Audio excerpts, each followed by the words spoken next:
the clerk to lead us in a word of prayer.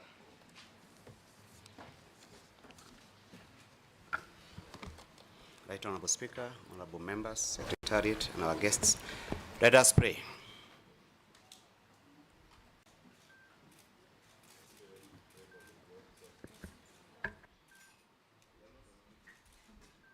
Nisola, sit down for prayer.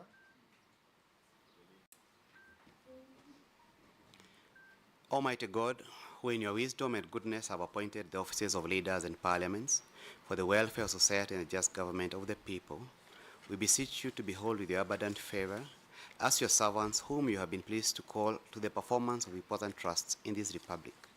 Let your blessings descend upon us here assembled, and grant that we treat and consider all matters that shall come under our deliberation in so just and faithful a manner as promote your honor and glory, and to advance the peace, prosperity, and welfare of our country and of those whose interests you have committed to our charge. Amen. Amen. Welcome to these proceedings, honorable members, members of the public, members of the press.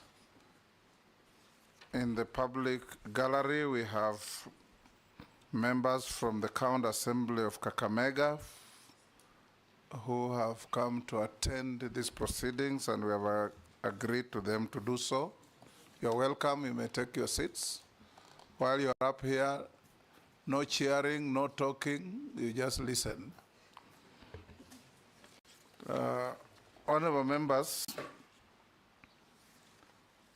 on the 19th of December 2024, I received a communication from His Excellency the President nominating the Honorable Mutahi Kagwe EGH as CS for Minister of Agriculture and Livestock Development, the Honorable William Kabogo as CS Minister of Information, Communication and Digital Economy, the Honorable Lee Kinyanjui as Minister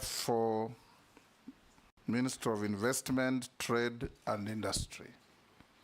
I thereafter communicated to the House, and as required under the law, this Committee on Appointments is to conduct what in American jurisdiction they approval hearings.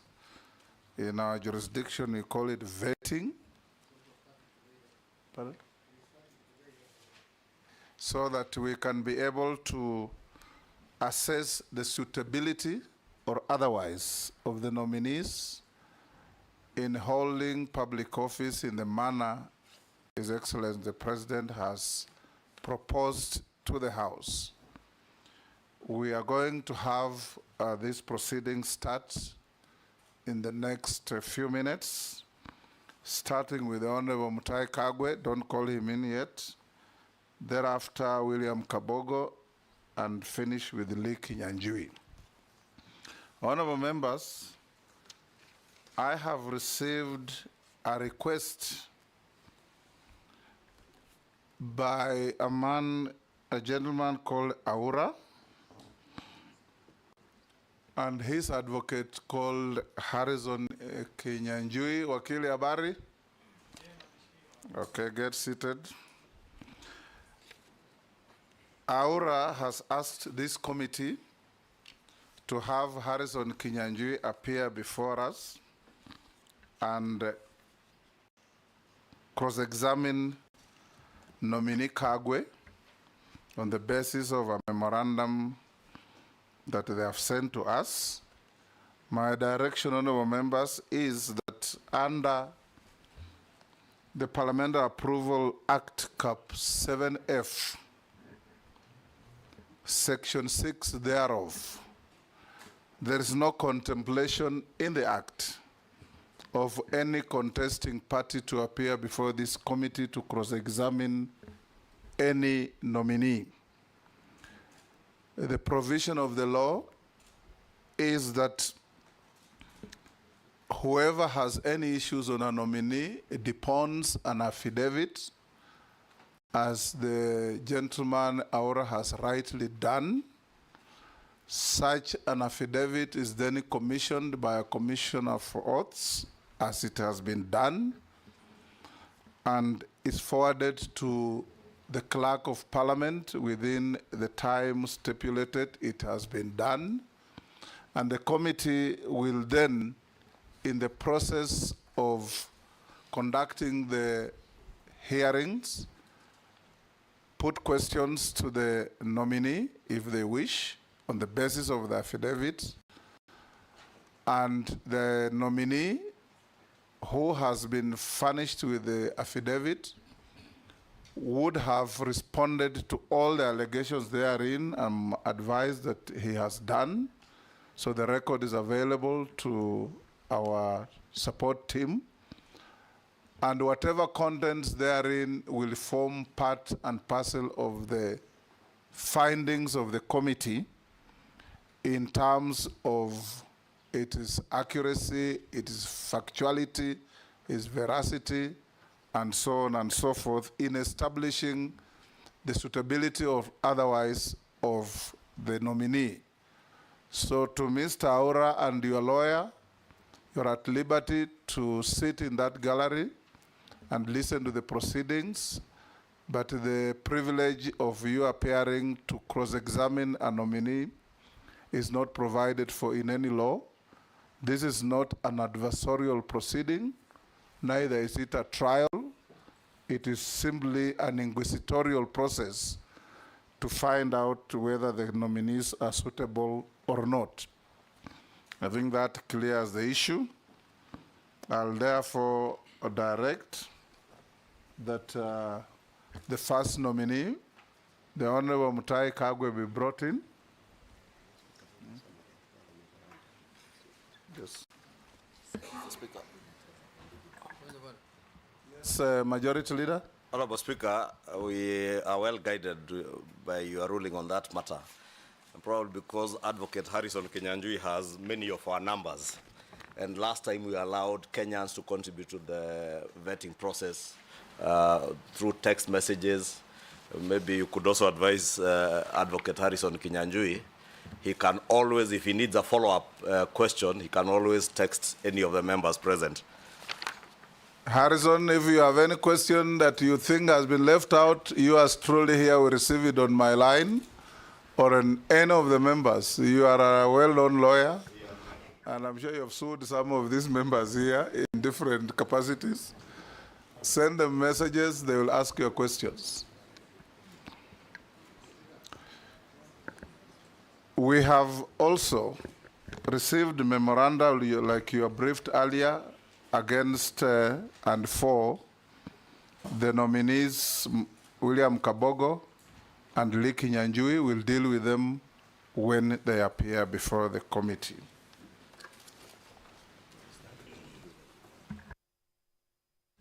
And as we start, I also want to thank Kenyans who have shown interest in this process and sent memoranda, particularly Mr. Aura, who has sent us 118 paragraphed affidavit on the nominee sitting before the committee now. We'll now start. The Honorable Mutahi Kagwe, that's your name, but we'll invite you to put your name on record and wait thereafter for members to introduce themselves. Go ahead. Thank you, Mr. Chairman. My name is indeed Mutahi Kagwe. Thank you. I'm the Speaker of the National Assembly and the Chairman of this committee. I'll invite all members to introduce themselves, starting with my deputy. Gladys Boss, member for Wasingishu County and also Deputy Speaker.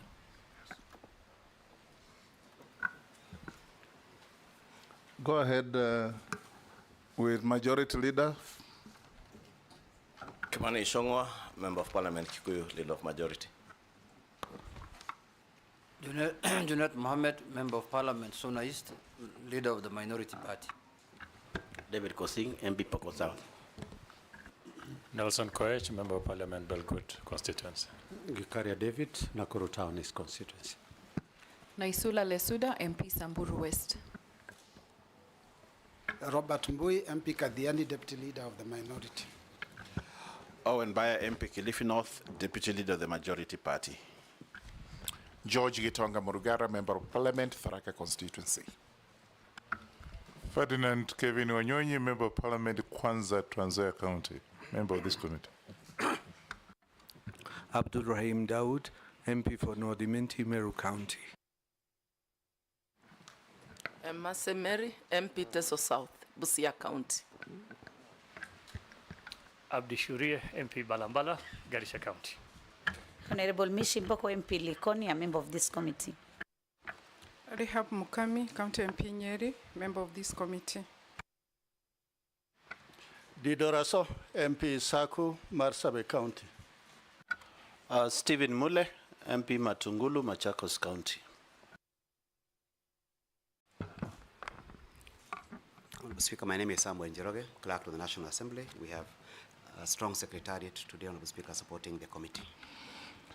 Nominee, all the ladies and gentlemen on the back row are our backup staff, senior officers of Parliament.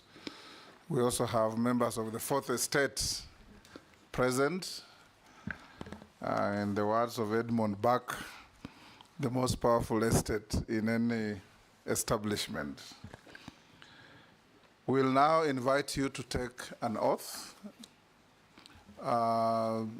If you are Christian, you take the Bible. If you are Muslim, take the Quran, Holy Quran. If you are Hindu, there is a holy book for Hindus. If you are none of the above, you can affirm. I'm a Christian, Mr. Chairman. Take the Bible in your right hand and read the oath as recited there. I, Mutahi Kagwe, do swear that the evidence I shall give before this committee on the matters under its consideration shall be the truth, the whole truth, nothing but the truth. So help me God. Point of order. Yes. If I'm not wrong, the nominee is meant to lift his Bible as gives yes. the oath. Yes. Very well. You lift it with your right hand. Go ahead. I, Mutahi Kagwe, do swear that the evidence I shall give before this committee on the matters under its consideration shall be the truth, the nothing but the truth. So help me God. Thank you. Sit down and sign to the oath.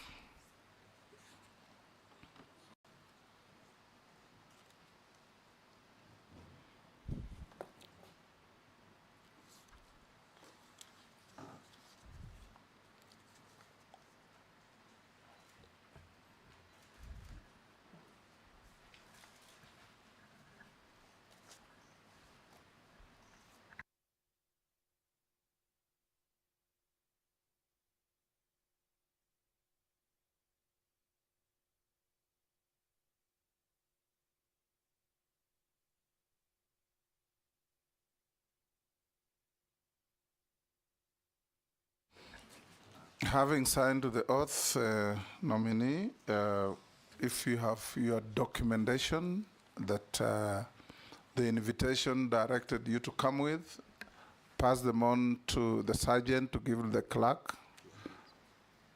You have already done so? Excellent. Honorable members, I want to disclose that the nominee was my yearmate at the University of Nairobi.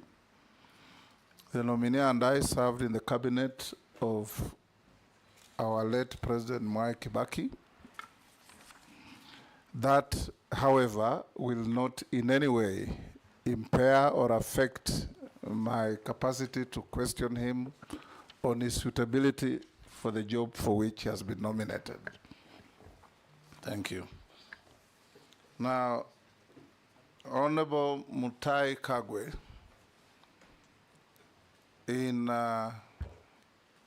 less than 5 minutes, tell this committee who you are, your background, your education, and why you think you are suitable to hold office for which you have been nominated. Thank you very much, Mr. Chairman, and thank you, members of the nominating committee. First and foremost, before I start, Mr. Chairman, let me just say that I want to say thank you.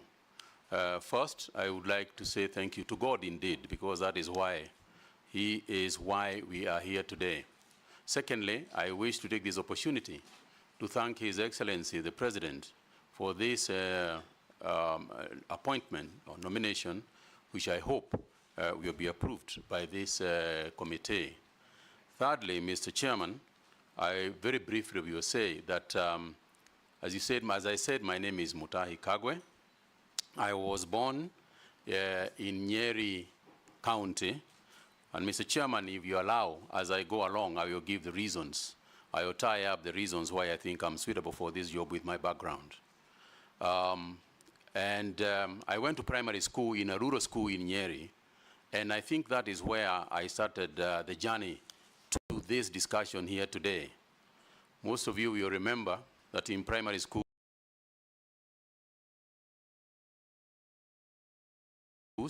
or some of you will remember that in primary schools, we used to have what was called the 4K Club. The 4K Club is where we started our farming there. And Mr. Chairman, if you remember, the 4K clubs introduced us to agriculture. And that's why I picked my talent of planting trees and so on. Mr. Chairman, in my primary school, what we did, I lived a rural primary school life where we did a lot of work in coffee. I have carried coffee on my backside to take it to the factories. First in Ishamara, if anybody knows the place, in Nyeri. We have spent our school holidays in coffee factories where we were drying the coffee beans and so on and so forth.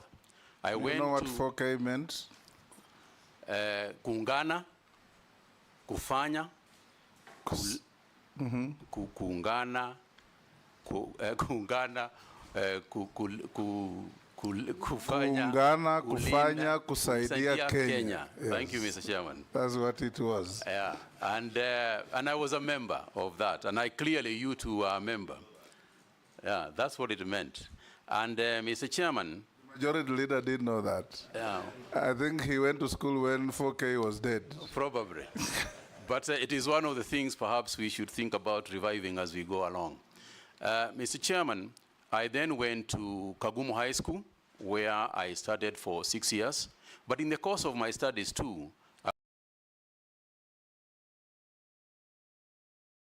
I was a member of the agricultural club in the school.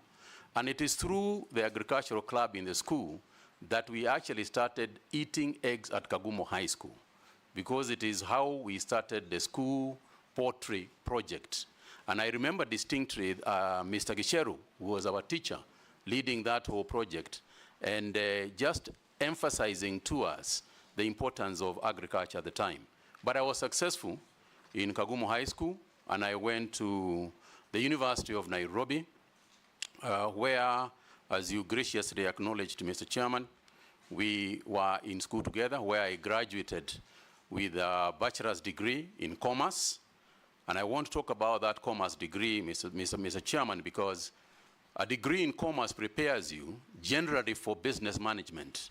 May it be the business in public or business in the private sector. And my education was rounded enough so that in the course of my career, as I left university, in the course of my career, I have managed very different businesses, both in public and private life. I also went on, Mr. Chairman, to do a master's degree at USIU, again in business administration, a master's in business administration, emphasizing my studies more in management information systems as well as finance. Mr. Chairman, during this time, I did my master's when I was working, But I started off my working career at an interesting small place called Mashambani Magazine. Mashambani Magazine was a magazine published by trend publishers, which was about farming. And I later, in my capacity as a marketing manager of that company, closed Mashambani Magazine and replaced it with Farmer's Voice. The Farmer's Voice magazine, which I worked for, was actually the KFA magazine. Those of you who remember, the Kenya Farmers Association is the one that owned the Farmer's Voice, which I published and ran for 2 years. So again, Mr. Speaker, that's why I said the journey that I'm going to explain has gone on to attach me to this interview here today. Of course, I would never have foreseen that this was going to happen. So, Mr. Speaker, having finished my education, I went on to run Trend Publishers, which was Viva, better known as Viva Magazine. I left Viva Magazine and joined the Standard Newspaper Group as advertising manager, followed on where I rose in the group, which was then owned by Lonro East Africa, to become the commercial operations director. Following my 11 years as an employee of Lonro, I then branched out on my own to start my own businesses. And since then, that is what I have been doing in my private life, running businesses over that period since the year 1992, when I left former employment. Mr. Chairman, after that, during my period in the year 2002, I ran for office. I felt that having done being educated, having then gone on to develop a successful career, I felt that I should do some public work and serve the people. And I went to Mukurweini constituency, where I ran for office and was elected in 2002 as a member of parliament for Mukurweini constituency. In the course of that, you will remember, Mr. Chairman, that at that time, cabinet secretaries, cabinet ministers were also appointed from the parliament, and I was appointed as the Minister for Information and Communications in the year 2005. I served as Minister for Information and Communication, and I can say that it is one of my most exciting times. And in terms of preparing me for, again, going back to the cabinet as CS for agriculture and livestock, that's where I cut my teeth in that space of understanding government, being clear about the roles that the different arms of government play, being clear about the role of cabinet, collective responsibility, and other aspects that you learn as you do these jobs. I then, in 2007, I lost my position as member of parliament, but then I was appointed by His Excellency, late President Kibaki, to be chairman of the Multimedia University Council. I was the first chairman of that university and laid the foundation of what is now perhaps a uniquely placed university in terms of the technology space and communication space. And again, I'm very proud of my work there and what we did. I then, Mr. Chairman, left. Wind up. I then, Mr. Chairman, went to back to Nyeri County, where I became the senator of Nyeri County. Followed after that by my appointment again back to the cabinet as the CS for health in 2019. And Mr. Chairman, all that experience that I have had, both my education, my experience in school, my experience in private sector, my experience as cabinet secretary and the Minister for Information, Cabinet Secretary for Health, have all, in my opinion, ably prepared me for this particular position. Thank you. I'll invite members to put questions to you, starting with the Deputy Speaker. Thank you, Honorable Chairperson. Mr. Mutahi Kagwe, now that you're going to be the Minister of Agriculture, we know certain challenges exist in that sector. First, Kenya is a net importer of foods that is capable of producing, like edible oil and rice and wheat. We also know the fact that the average age of a farmer is 65. Yet, our population is highly youthful. If you're approved for this appointment, what strategies will you employ to make agriculture more attractive and profitable to young people so that we can ensure that we have food security in the future? Thank you. Go ahead. Thank you very much, Mheshimiwa. Now, let me just start by the rider that you started with, which is the importance of agriculture in the country. And to say that over the years, the problem that you have alluded to, the issue of food importation, the issue of youth, has been around with us. The framework on which the current agriculture ministry is being run, or is agricultural sector transformation and growth strategy. Mr. Chairman, I want to raise this issue broadly to say the following. First, there has been a misguided notion, I think, over the years that we have all made. And that is to say that the focus, the initial focus of everything in agriculture is production. Mr. Chairman, what we must refocus on in the ASDGS is coming on for review, because it was structured in 2019 and is coming up for review after 5 years. Mr. Chairman, the only way that agriculture is going to be the kind of industry, the kind of structure, the kind of mainstay for our people that we are ever going to construct is if the farmer becomes a central consideration of everything that we do. Mr. Chairman, until and unless the farmer looks at his profit and loss statement and sees that he is making more money than he is spending, we are going to continue having issues of food security. We are going to continue having issues of underproduction of food items, as well as cash crop items, as well as livestock items. So the focus to me, and what we must begin to philosophize about, has got to be, how do we put more money in the farmer's pocket? If we ask ourselves that statement, and I want Mr. Chairman to say that I recall very distinctly that when I was appointed Cabinet Minister for Information, and I tried to figure out how to deal with the many problems that were there, we arrived at one sentence: let's take a telephone and it works. Everything else we do around us must be focused on that issue.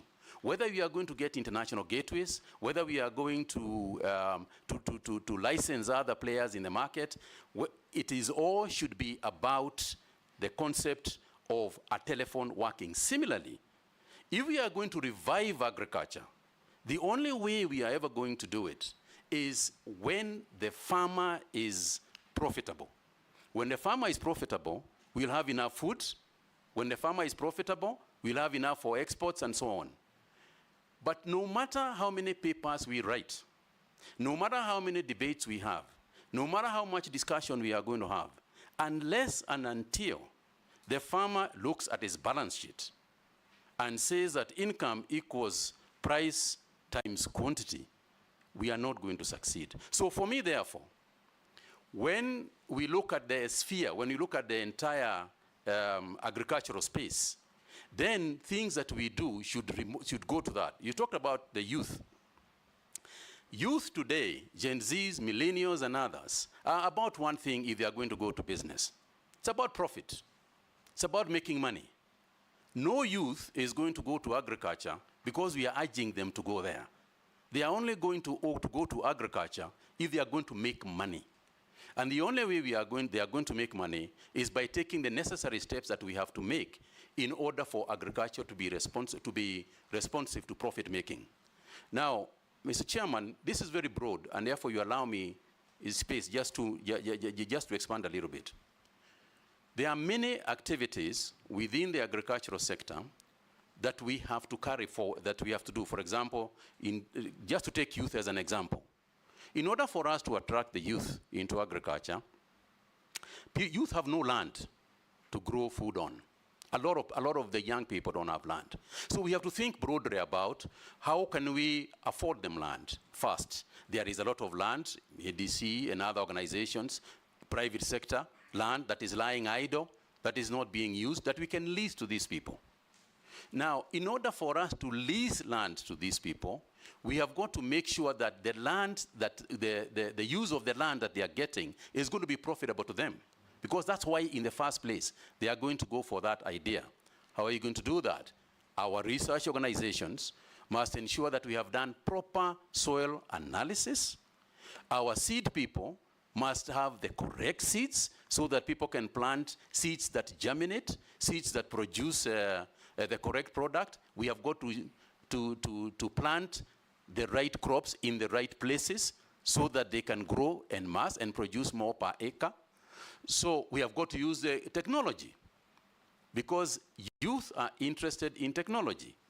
And also we have to define, when we say that the youth should be involved in agriculture, which part of agriculture are we talking about? Because it is not just about growing to grow crops. For example, tourism in agriculture is being involved in agriculture. You know, you travel all over the world and you see yourself being taken to places where they grow all sorts of things in other nations. We want people to come to Kenya also to see our agriculture. That's an area that can be attractive to the youth. There is fintech and agri-finance. These are the areas that the youth are going to be interested in. So in a nutshell, Mr. Chairman, the business of agriculture has got to be looked at from a profit and loss in order for us to make it worthwhile and in order for us to revive it. Agriculture for the youth must be made cool. It is too ordinary. It's too boring. Youth are not going to go there the way it is structured today. It's got to be something more exciting that involves technology, that involves new ways of doing things, that involves areas in agriculture that we have not quite spent our time on, things like hydroponics, aquaponics. These are areas that they are going to look at. The use of technology means that they are going to introduce new things in agriculture that do not currently exist. What does that mean, therefore? It means that the training that we are going to engage in, working together with the ministries of education, we have to look at the training that we are giving the agricultural sector, the agricultural students. What are we training them in? The future of agriculture is going to be in technology. AI, for example, artificial intelligence, is going to play a very crucial role in the future of agriculture. And if that is the case, are we educating our people, our future farmers, enough to deal with that issue? They are doing it elsewhere. If you go across the world, they will be doing that. So the question is whether we are preparing ours to compete with the best in the world. Thank you. Majority Leader, I will encourage you, nominee, to exercise some brevity in answering questions. You have 2 hours engagement with us. I'm trying, Mr. Chairman. It's just the breadth of the question. Yes, Majority Leader. Thank you, Honorable Speaker. Honorable Speaker, maybe I'll start the CS nominee from his response to Mr. Ura's affidavit in respect to your suitability for appointment based on your professional academic qualifications. And he responded by saying that the fundamental criteria for appointment to such a position is based on one's ability to provide effective leadership and service to the public. And in that regard, you say you have the requisite qualifications to serve as Cabinet Secretary for Agriculture despite not having any training in agriculture. And probably you also didn't have any training in health when you served as Health Minister. But CS, in my view, you did well in terms of communicating, especially around the COVID time.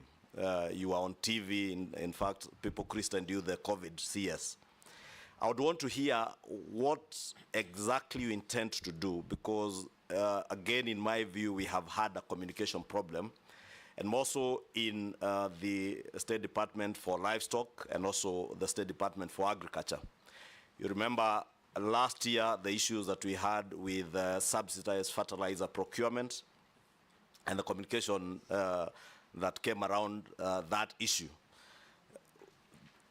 Towards the end of the year, we also had a similar problem. I had to withdraw a bill that came to Parliament from the State Department of Livestock, the Livestock Bill, largely on account of the disinformation that was being propelled in both mainstream and social media. And this bill is anchored on policies that are espoused by the government through the ministry.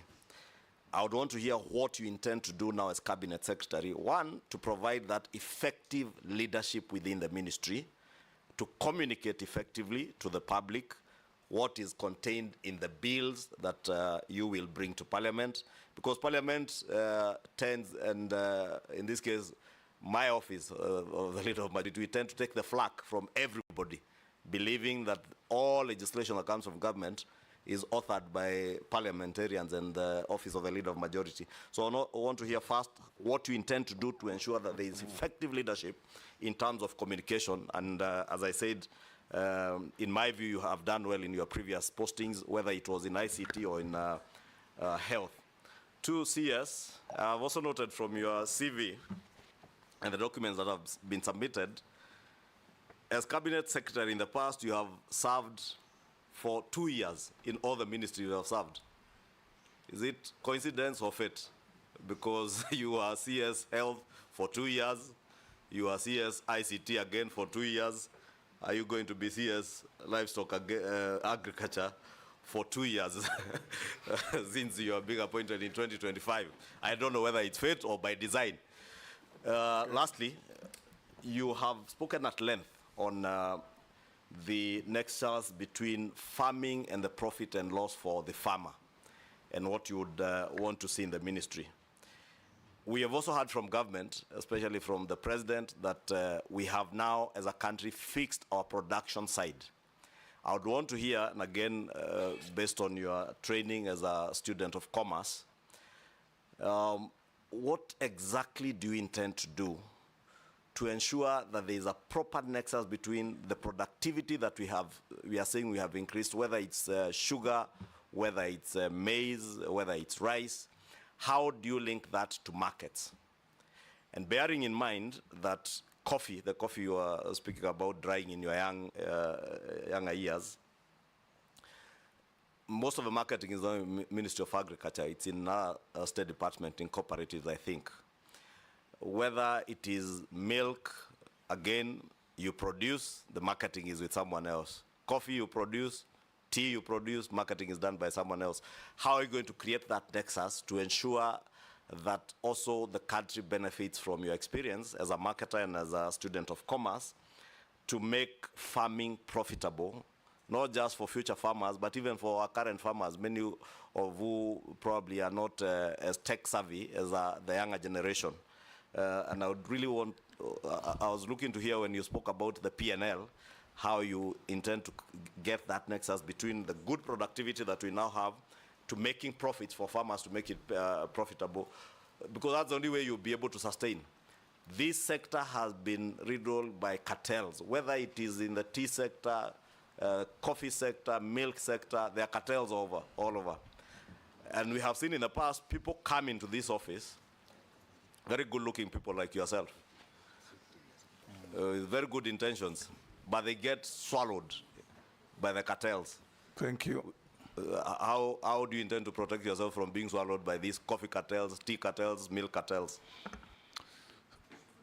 Brevity. Mr. Chairman, you'll agree that there is quite a bit to respond to here, but I'll try and be as brief as I can. Yes. Thank you very much, Mheshimiwa. Let me start with the issue of communication, because I think that is what you laid emphasis on. I think the first thing to remember is that in my capacity, if I'm approved by this committee, in my capacity as a cabinet secretary, I am simply a cog. I'm simply part of a cog of people and stakeholders that must be involved in the decision-making processes that you have referred to. You can't be part of a cog. You can be a cog in a wheel. Yes. Yes. Indeed. Yes. Indeed, Mr. Chairman. One of the cogs. That is what I am. And Mr. Chairman, the long and short of it is the following, that it is not possible to make progress in that area unless we work together with the stakeholders. We have got to have a consultative approach to these things. Cows belong to individuals. Maize in chambers belong to individuals. They don't belong to the government. You know, coffee in coffee farms belong to individuals. So any decision that we make has got to be made with those individuals who are the owners of the of whatever products and commodities that we are going to be discussing. That's number one. Number two is that they are experts in these areas. They are also experts who have been trained to make decisions in those areas. And I'll tie that up with what you said about COVID, the issues of COVID, which I'll come to on its own at some point if the chairman will allow. And to say the following, that part of the reason why there was so much necessity of communicating virtually every day to the people is the weighty issue that was at hand. You are talking about life and death of people. And therefore, you need to keep them abreast with any issue that is developing in relation to their own lives. Because that is what it came down to. Similar, and that's why we had a press conference virtually every day, whether it was made by myself or other players, or other ministry officials. It was determined, we determined that that is the way we were going to handle communication to them. Now, to do so, we got the right information from the people who are technically qualified to give that information. We had epidemiologists, you know, led by one Professor Anzara, who informed us about the right thing to tell people and the information that people need in order for them to make their own decisions. So the first thing is that we have got to be consultative. We have got to make people, we have got to consult people. We have got to consult the owners. We have got to the owners of agriculture. We have got to consider the experts of agriculture. We move together. We work together. If you take an example, and I mentioned coffee, even sugar. You know, you cannot make decisions about sugar unless we involve the person who is actually going out there growing sugar, you know, on day-to-day basis. The sugar actually belongs to him. And there is also obviously consultations with the other bodies, for example, this organization, you know, the National Assembly and the Senate. There are institutions that are involved in what we are doing at the ministry. And if you remember, Mr. Chairman, that agriculture is essentially a devolved function. In Schedule 4 of the Constitution, there are the areas that are supposed to be handled by the county governments, and it divides it into areas that are also supposed to be handled by the national government. So we have to involve the stakeholders who are going to be largely, and to a large extent, the county governments. So in terms of communication, I want to be clear that we are going to establish a very robust, you know, communication system that is going to be both in mainstream media as well as social media. And I know that Mr. Chairman, the Honorable Leader of Majority spoke about the ills sometimes, you know, the negatives that come. I think sometimes we have to agree that in this day and age in the democracy, we have got to take both the positives and the negatives, and they are going to keep coming anyway, and that is not going to change. So I think for me, what I would like to do is use the same social media, use the same mainstream media, work with the fourth estate to try and disseminate information as much as I can to the farming community. And it won't be the first time, because during the period you have referred to, during the COVID period, part of the key players in terms of dissemination of information and the buy-in to the activities of government was actually members of the fourth estate. They are the ones who assisted us to succeed.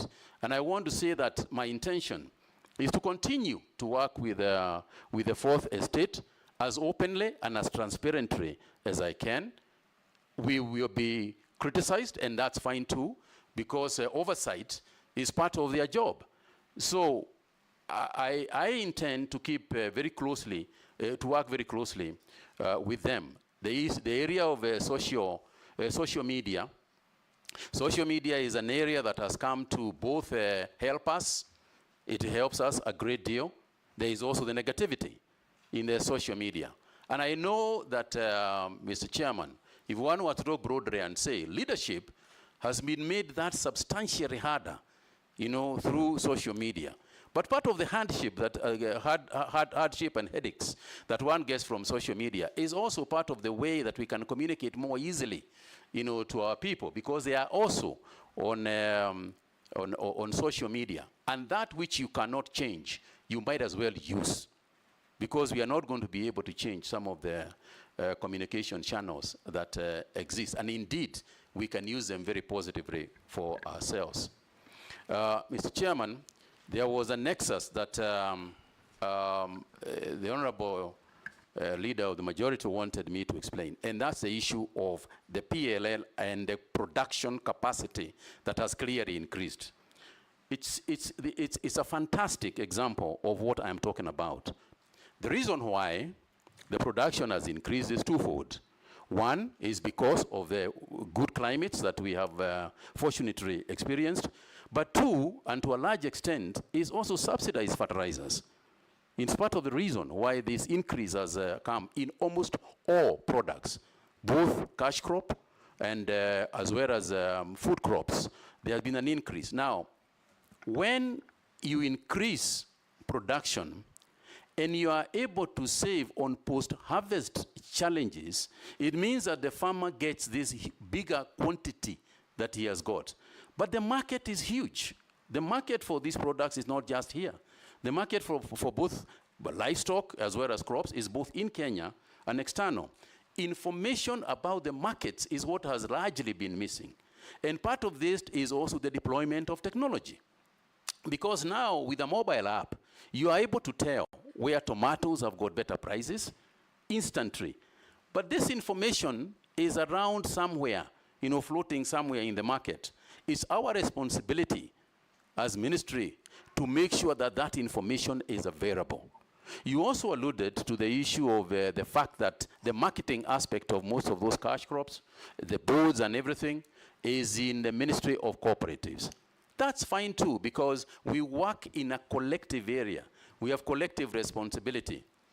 Every ministry in government will automatically have to relate with another ministry in government. And it is not just the Ministry of Cooperatives that we have got to work with. We have got to work with the Ministry of Energy, for example. Right now we are waiting for the Ministry of Energy to connect to Kenani, to the Kenani leather park that the ministry is establishing. We are waiting for the Ministry of Water, to also connect water. So we will have to work collectively. We have to work together. Again, coming back to the example that you gave, if you look at the management of COVID-19, it was a whole government approach, whereas the central ministry was the Ministry of Health. The activities that were happening, keeping law and order, the Ministry of Health does not have any askaris. That is Interior that was assisting us in keeping order. The Ministry of Health does not have, is not in charge of matatus and so on. Yet, we are to contain even containment measures, included the transport sector. So we have to work with the CS for transport. Education is not part of health, but it was a huge, huge part of the activities on the Ministry of Health during the COVID period. That too simply illustrates that you need to work collectively with other ministries, and that forms part of collective responsibility. Yes. Jeanette? Thank you, Chair. I'll be very brief. Chair, I wanted to ask which chair? Chairman, Mr. Speaker, Mr. Speaker, Chairman. Chairman, I want to the nominee. I gave the latitude to your colleague. Now, muulize swali moja moja. Yeah. Go ahead. One is a general question. Chairman, I want to remind the nominee, or to inform him that in the last 2.5 years, he will be the third minister for agriculture. There was one who came at the beginning, second one came, we vetted him, you are the third one we are vetting. If you are approved by this house to become the minister for agriculture. And the last one we vetted, I asked him a question. I told him, do you know what you're getting into? He told me, yes, I know.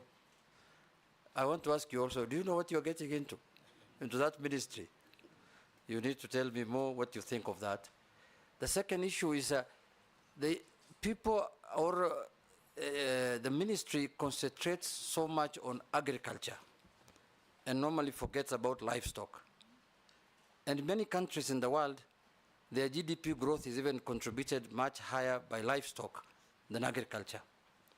What do you think you will do in the livestock sector so that the GDP, the livestock sector can contribute to the GDP of the country?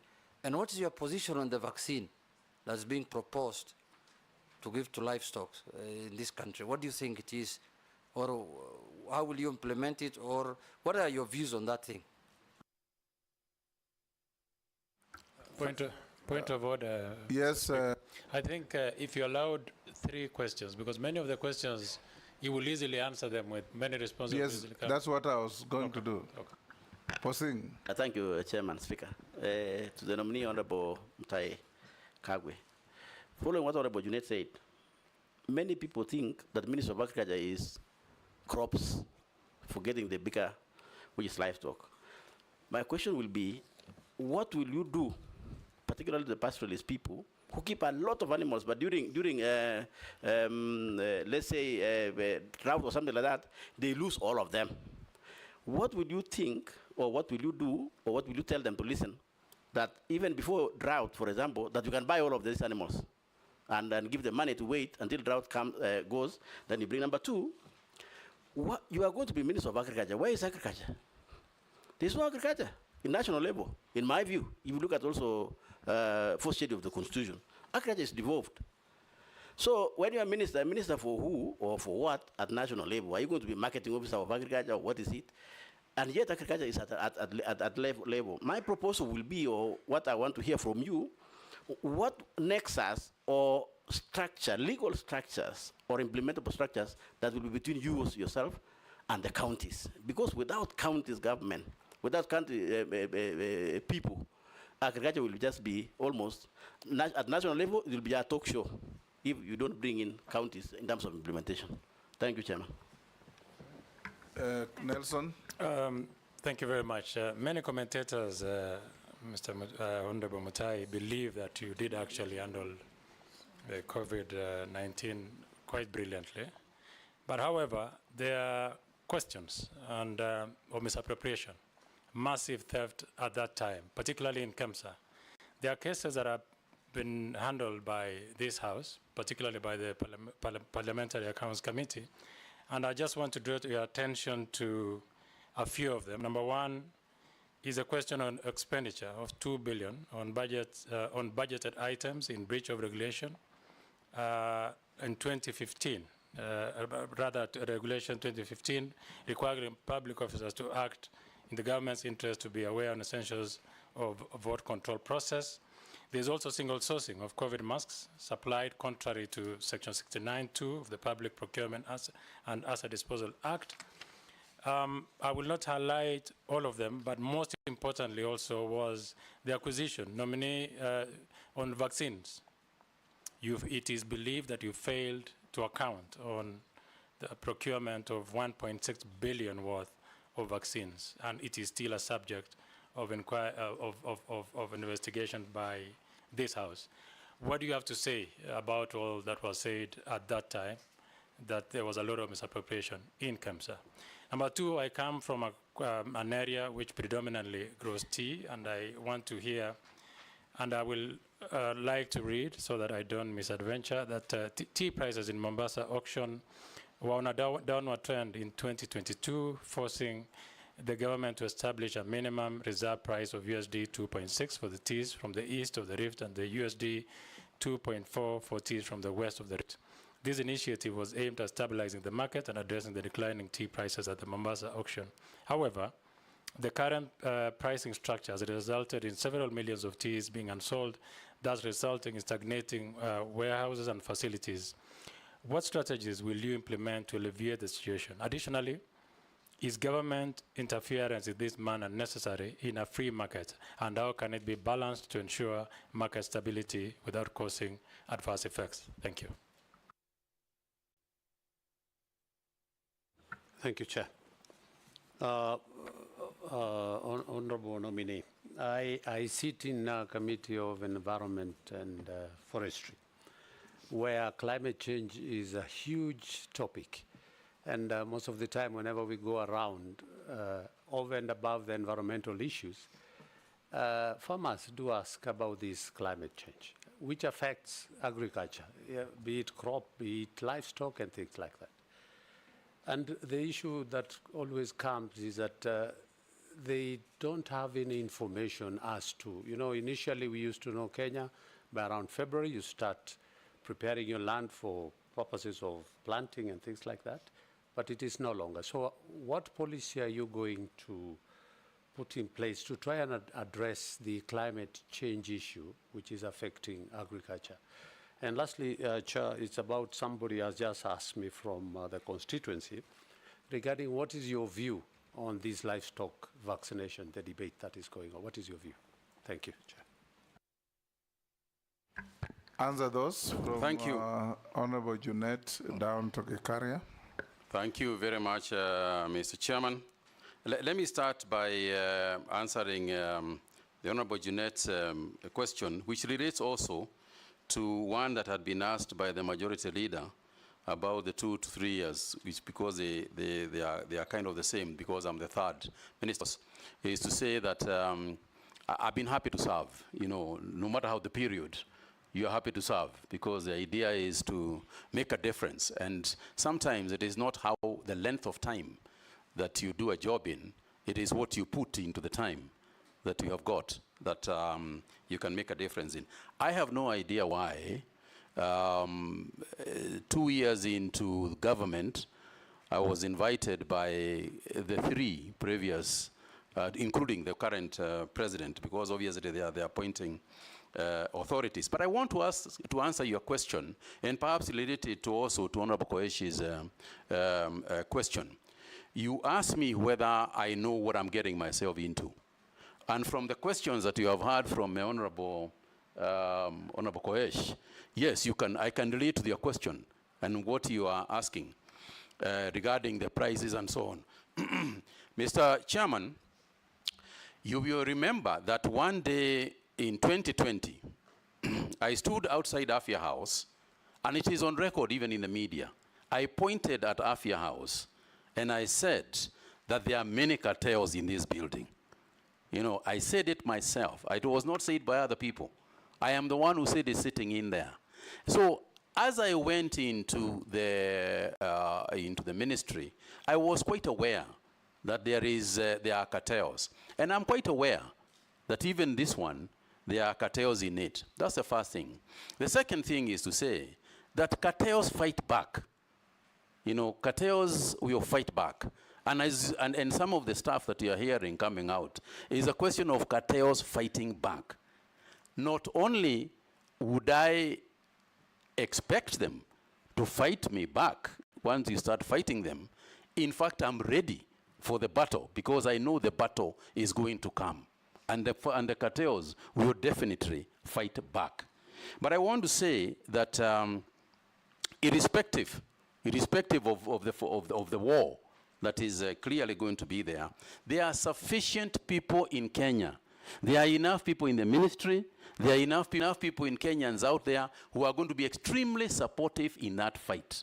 I am confident about that. And your job in this house, as you make sure that you oversight, is also to make sure that you assist us also, in those battles with the cartels, that you'll obviously come and fight back so that they can take. In the area of COVID, for example, and I pointed it out, is that as we started the restructuring of KEMSA, and I want to say to Honorable Koech that, you know, it is very difficult for us to remember back at the crisis that we had in 2019, and as particularly after the 12th of March of 2020, when the pandemic was actually declared globally.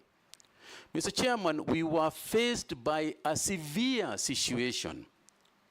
What we are calling, what today sells for nothing, which is a mask for your face, was so rare that people were willing in the streets of Nairobi to pay 3,000, 5,000 shillings for a mask, which is now free in most places and you can take. So when people say, and part of the big question regarding that period and part of the COVID billionaire issues and so on that we have had to do with the prices of issues, the prices of goods, the prices of commodities and health, and what was necessary to contain this disease in our country. I remember appearing in this house to explain these issues and to say at that time in 2020, for example, we were looking for any mask. And yes, I am the first person to admit that it wasn't an opportune time, that indeed there was abuse of process in KEMSA and other procuring agencies at that time, and not just in the Ministry of Health, but widely. But I think the major concern, the major interest at the time, and I can give you one clear example. For instance, the PPEs. We were looking for protection gear for our doctors and nurses. We didn't have any. A PPE could easily sell for 15,000 shillings, 9,000 shillings, etc. And I can tell you, Honorable Koech, that if they came at 20,000 shillings, we would have bought them. Because it's a question of, are you going to wait or are you going to buy at whatever price to save lives? Money almost begins to take a secondary position when it comes to life and death. And that is what it was. But we are also the same people who worked on it. What steps did we take? I called all the manufacturers of materials.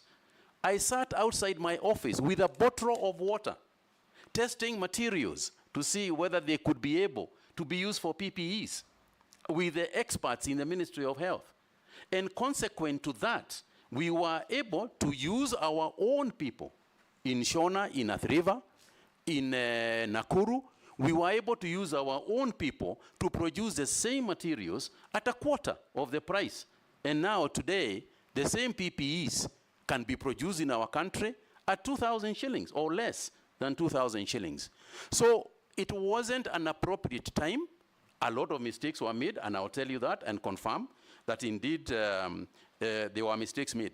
But I would also like to say that at the prices that I was saying, and this is what I explained to Parliament, and I challenged this House, at the time that we were buying PPEs at, say, 9,000 shillings, I said I would like somebody to show me any place where the PPE was selling at less than that price. And I remember, Mr. Chairman, going to Aga Khan Hospital, going to Nairobi Hospital. Everybody was desperate and the prices were crazy all over the town. It wasn't that the Ministry of Health was buying those items at a higher price than the rest of the world or the rest of the country. We were buying it at the market prices at that time. And this is something that I have explained, you know, at length. Mr. Chairman, the handling of COVID-19 at that time was such a nightmare. It was such a nightmare that and the cost to people, the cost of lives, every day we would wake up to be told that 10,000 people are being buried in New York. The Italian government has given up and surrendered, that everybody is dying. In South America, people are being dragged out of houses and being burnt outside, they are cremated outside their own houses. So it wasn't a time that people were making very, very rational decisions. It was a desperate period, but we did what we had to do. And Kenya, by the way, is one of the countries that got praised because of the work that they did. And Mr. Chairman, I will say this. I am prepared to do, I take responsibility, and I did, and I said everything that happened that was not correct in my ministry, and throughout that COVID period, we must take responsibility because it was there. The negatives, I take responsibility. The positives, I give credit to the team that was working at the ministry. All the members of the National Emergency Response Committee, of which I chaired, that included members of the Defense Forces, members of all ministries that were involved. We took collective decisions. In the issue of vaccines, we took collective decisions for vaccines. And the whole issue of the expenditure on vaccines, Mr. Chairman, is actually exaggerated. Because 90% of the vaccines that we actually used in Kenya were donated. There were donations from the United States government, from the World Health Organization, from European governments. Yes, they were of a great value, and they were valued at a lot of money, but they were free. We got a lot of those things for free. We didn't actually buy a lot of those ones. The ones that we bought, the ones that we ordered from Johnson & Johnson in South Africa. In fact, the quantity that we were supposed to get, we never even utilized in full, because by the time we had developed immunity and stopped the delivery of. So there were issues that one can speak about. And as for KEMSA, it is true. When I said that there are cartels out there, it was true. And what did we do? What did I do as minister? You remember, Mr. Chairman, that we carried out a complete re-engineering of KEMSA. Change of staff, restructuring the organization, at least in the time when I was there.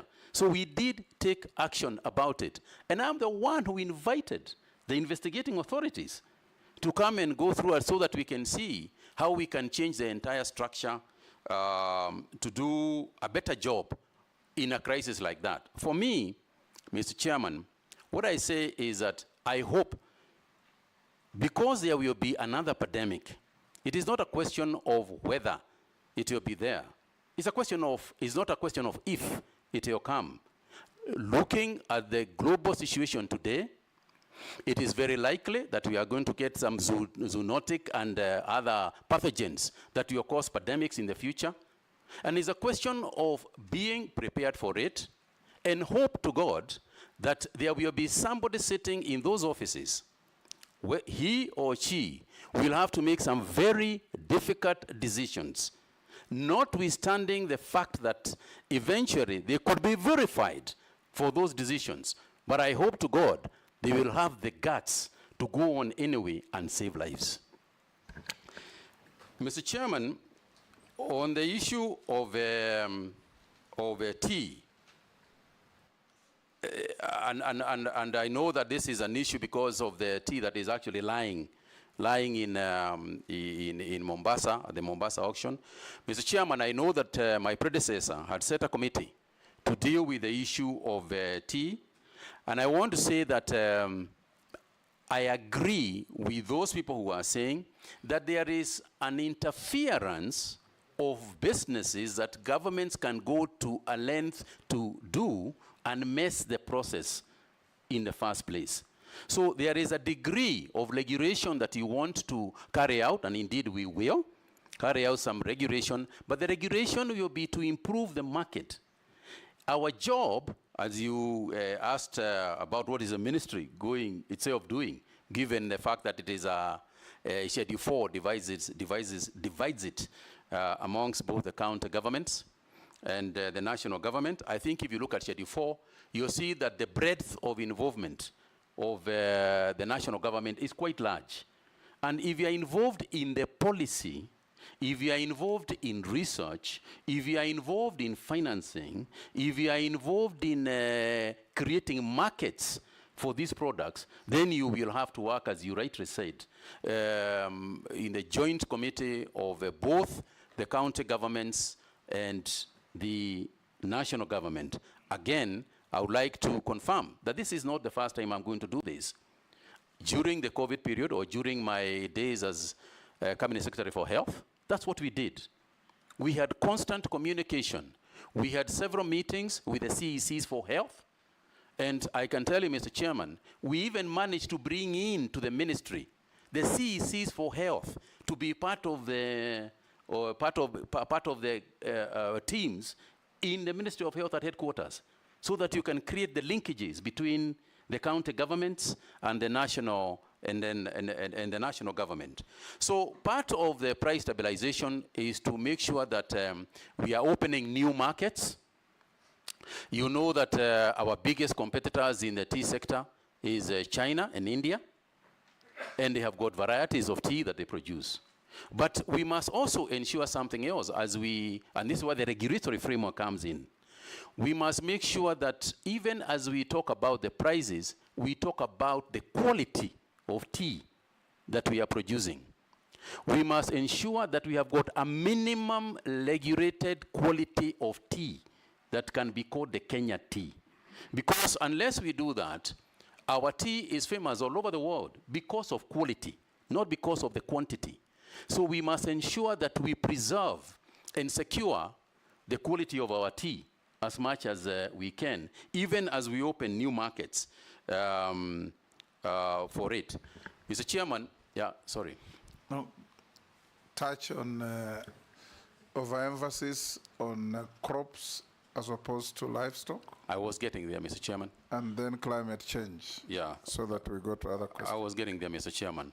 I think the honorable member said that livestock has got the capability and possibility of actually becoming a bigger industry, and that is true.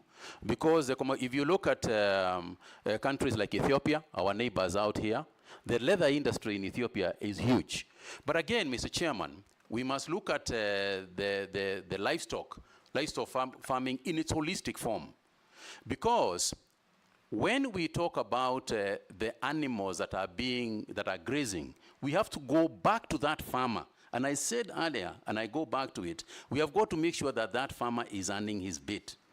Part of the measures that we must take, especially in the pastoralist community, is education and extension farming, extension livestock experts.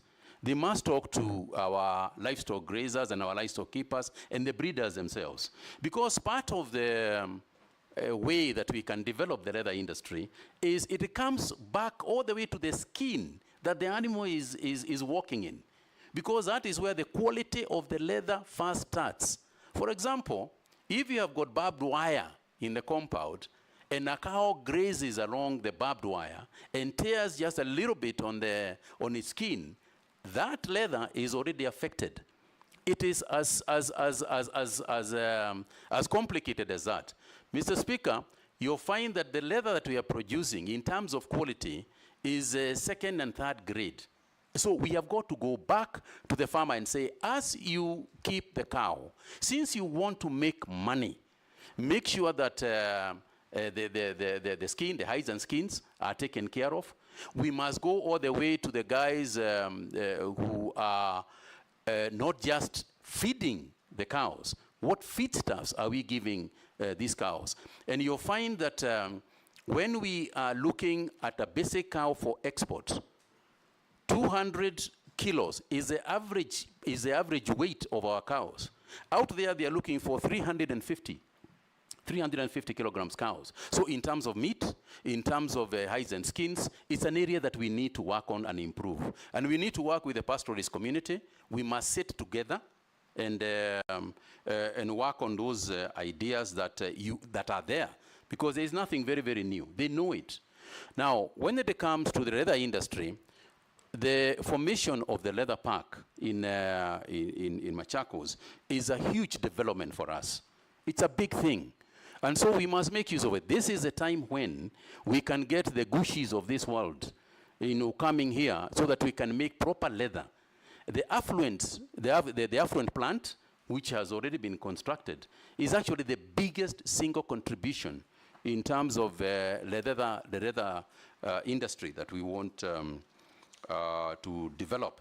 And I'll be there, and I'll make sure that the plant is complete, and also the engagement with the pastoralists as well as other livestock farmers, is complete and engaged.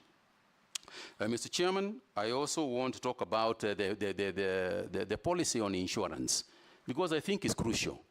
We must make sure that our farmers, the pastoralists, have insurance for cattle. Because if they do not have insurance, and I have been there at one time, I remember distinctly, Mr. Chairman, going to Mandela at one time, trying to get the farmers to agree to sell their cows because KMC was buying them, but they were not agreeing to sell. So there is also a cultural aspect that we have to deal with, and agree that it is there. And say to them that, look, when times come for drought, let's sell these cows so that then we can create a revolving fund so that at the time when the rains come, we can go back and restock the cattle. And I think it's also important to teach this issue of insurance because largely there is no communication on it. Yet, there are very many organizations that are involved in this insurance for livestock. And I think we must push that agenda, and I'll be at the forefront of ensuring that it is there. But more than the insurance is also to make sure that the insurance premiums are affordable.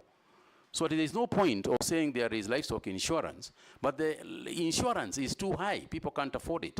So we have got to go back and ask ourselves, how do we make sure that there is so much livestock, there are so many cows that are being insured, that in terms of the insurance premiums, they can come down. Because insurance works on the basis of probability. The probability that something bad is going to happen diminishes as long as the base itself is becoming, has been widened. So there's a lot to do, I agree. I cannot profess to be an expert sitting here, but I think there is the will, and I intend to work on it. Mr. Chairman, you'll allow me to also talk about the environment, because it has also been raised by Honorable Gikaria. The issue of the environment and farming. Mr. Chairman, as we said, there is an issue on this climate change that is right in front of us, and that is the issue to do with the European Union deforestation regulation, where the European Union is coming out with the rules that say that if we are deforesting to plant crops or to farm, we will not be able to export our commodities, animals, and products to the European Union.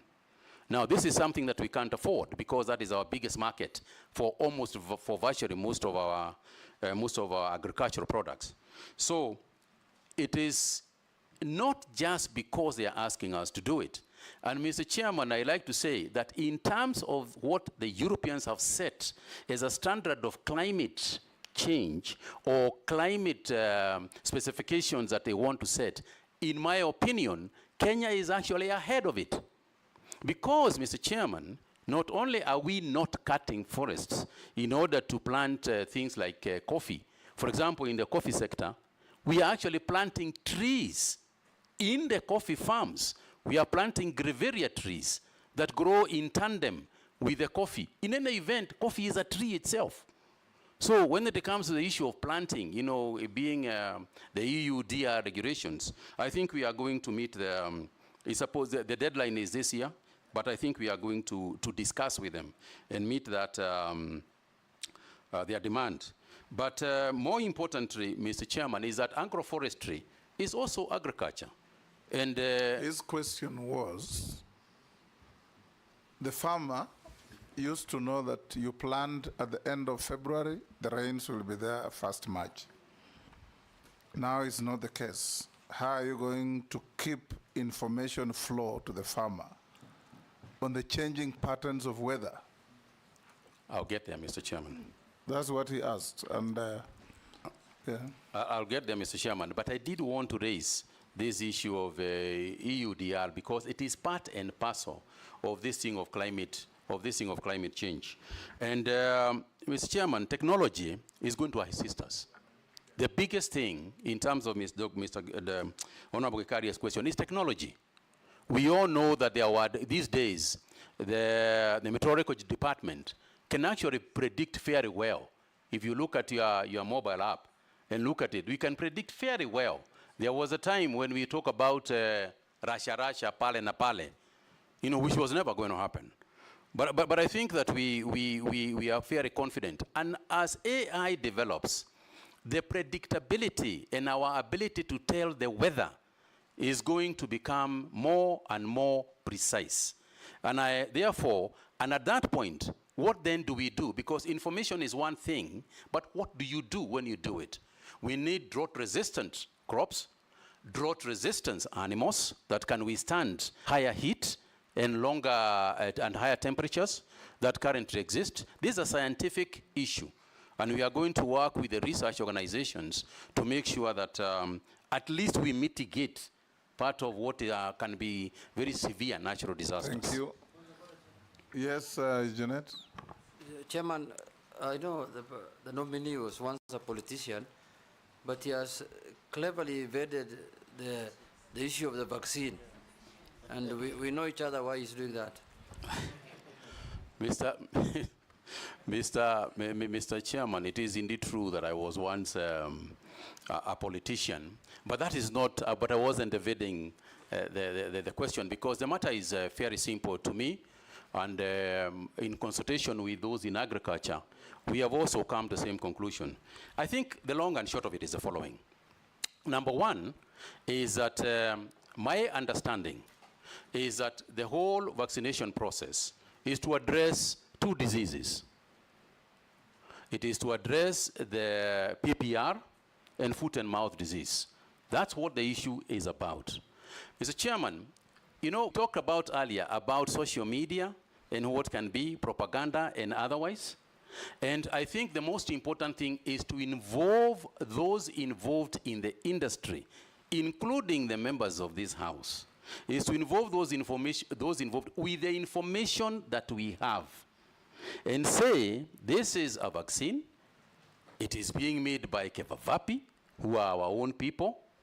It is for this and this purpose. We only vaccinate about 10% of our livestock. We want to vaccinate more than that. But the point of the matter is this. The cow, as I said earlier, belongs to an individual. It doesn't belong to the government. The goat belongs to an individual, not to the government. So the matter is simple. Here is a vaccine. It is for foot and mouth disease. You have a goat. Do you want the goat to be vaccinated? You say, yes, I want to be vaccinated. We vaccinate. You say, no, I don't want my goat to be vaccinated. Sawa. Do you have a cow? Do you want the cow to be vaccinated? This is the reason why it is to be vaccinated. You say, yes, we vaccinate. You say, no, we don't vaccinate. Allah? Thank you. Point Yes, of order. Robert. But point of order, Honorable Chairman, point of order. Yes, Mishi? I think, Chairman, on the same breath, because there is a lot of misconception and a lot of negative narrative, so we wanted to hear from the nominee, how is he going to address to the public and put some trust to the public regarding the vaccination? We wanted to hear on that perspective. Thank you, Honorable Mishi. The communication aspect of it is huge. The communication aspect of this is very big. And I'm going to use the experts. I'm going to use the experts in Kevavapi. I'm going to use the experts who understand this very well to be actually the lead communicators, just like we did with COVID, where we had the doctors themselves explain the issue. We also want to use the veterinary officers to themselves explain what we are trying to do. So you can be sure, Honorable Member, that I am going to put a very robust communication system on this matter. Robert Mbui, Yeah, thank Baya, Murugara. Speaker, maybe before we leave that issue of vaccines, yes. Because I remember CS Mutahi telling us, if I can get it, you can get it on COVID. And largely, the issue of vaccines, the problem has been misinformation and the people communicating. Because the ministry has left it to the political class to communicate, and probably, should it be approved, is the area around that we need to look into, so that the right people, as you say, communicate, but also communicate the right information to the cow owners.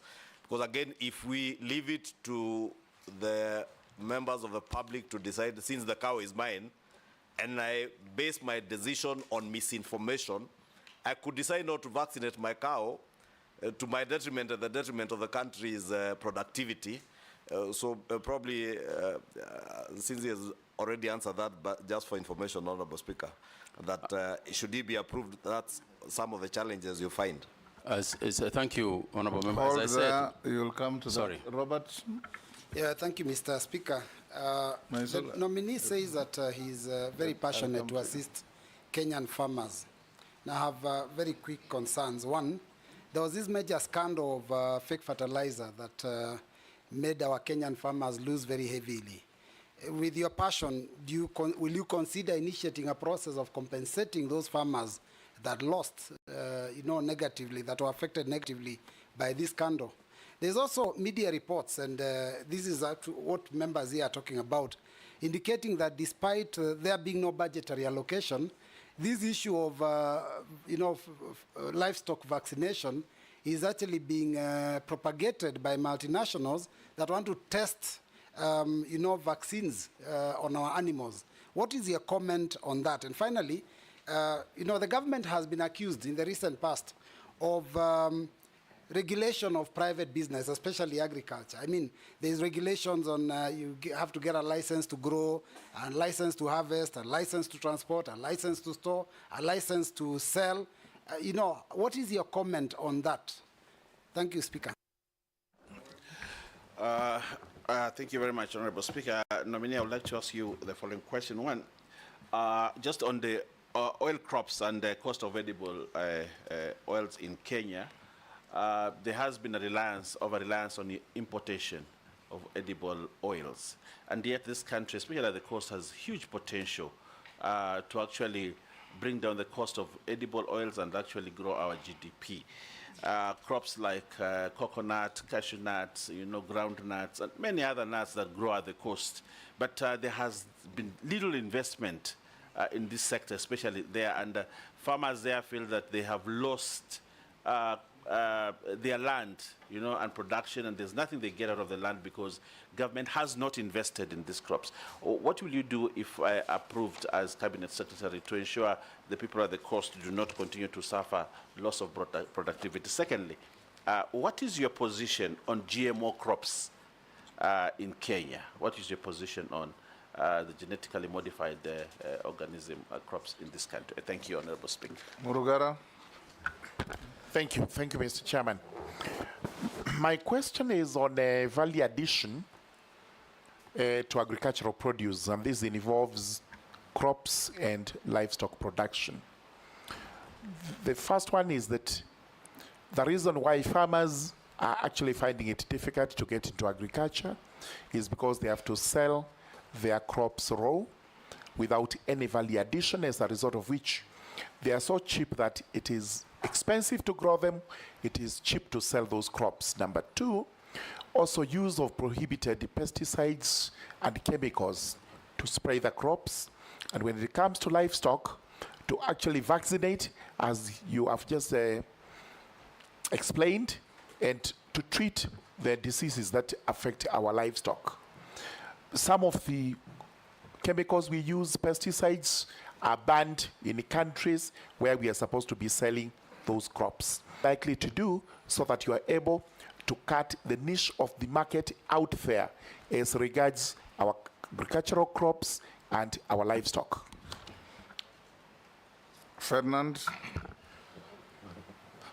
Nominee, I come from Trans-Nzoia, and I want to be very, very specific. First and foremost, distribution of the fertilizer. Farmers must be attracted to do their job, but the distribution of fertilizers in the country is bad because it's put in one place and the farmers have to travel miles and miles to get whatever they want to go, so that the cost of agricultural production goes up. And so most of them are actually discouraged. Secondly, and I want to just correct you, you talked about the youths.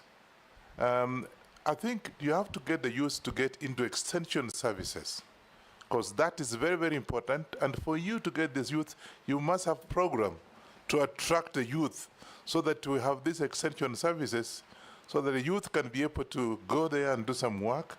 And I think it's very important that we get that right. Lastly, if you don't mind, we had fake fertilizers, and the farmers, I don't know whether somebody asked that, but I don't think, yeah, somebody asked that. If we did, then of course, specifically, we have ADC land. And you rightly say the population of this country is going up. And yet ADC farms are lying idle. What are you going to do if you actually make you a minister for agriculture? Be specific on this one. Thank you. Last on that round, Naisula. Thank you, Mr. Speaker. On the issue on livestock farm, I just want to put it to Honorable Mutahi Kagwe that it's one thing to speak very flowery words about leather, about livestock, but when you look even at the budgetary allocation that is given to the State Department on livestock, it is very minimal. And being honest as a country in ensuring that we take livestock matters seriously, because if you look at even the funding, most of the time it is donor funded. And donor funded, you know, it is for a specific period and for specific interventions, but not the whole aspect of it.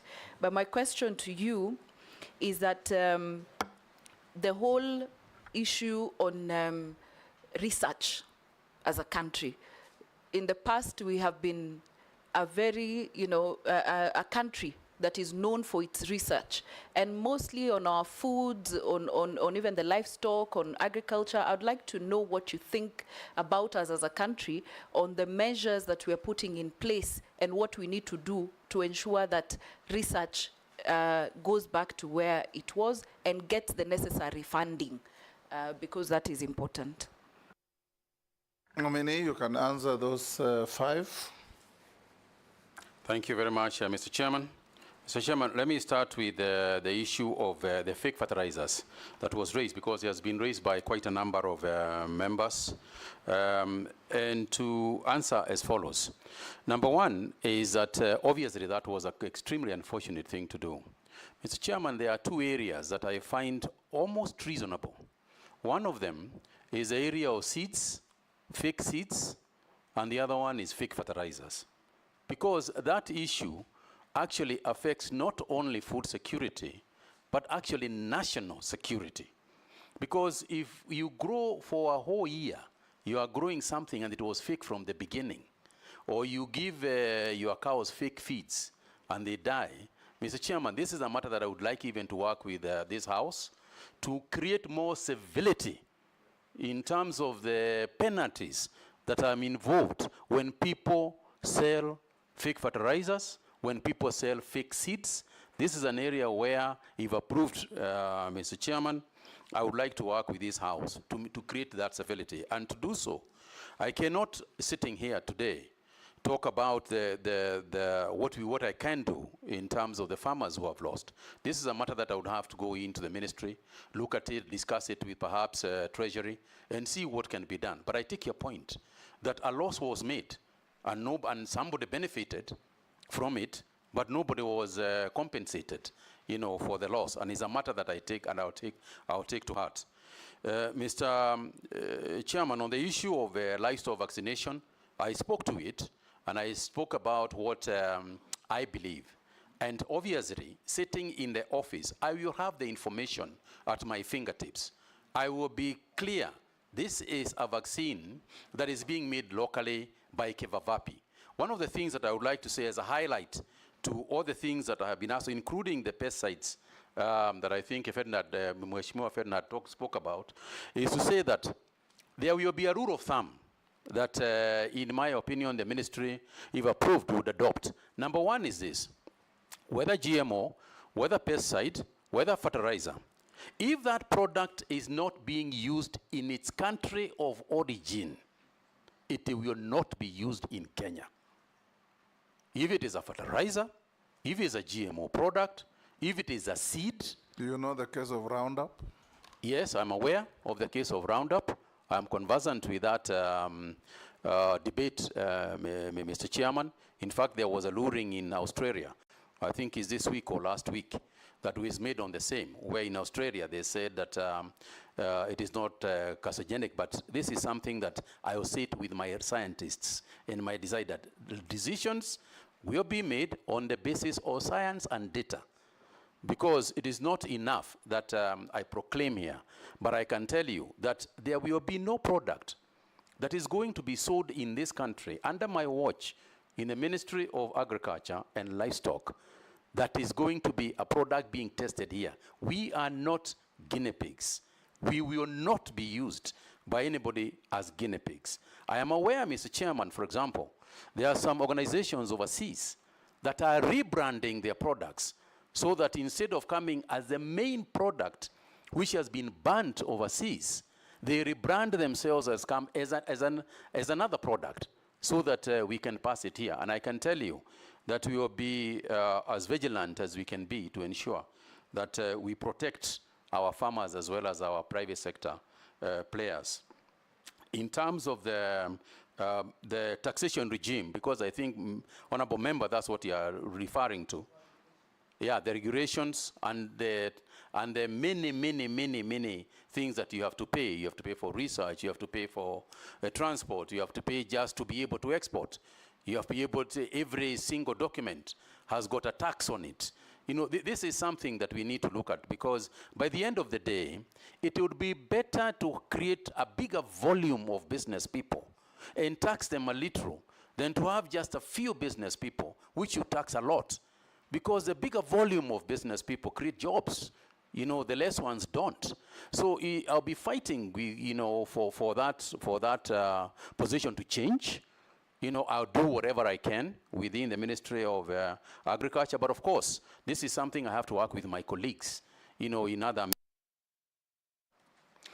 On the issue of oil crops and farming of palm oil and other nuts, so on, particularly in the coast, yes, I completely agree that this is something that we have missed an opportunity here, because we are only producing about 10% of these oils. Yes, we use them every day.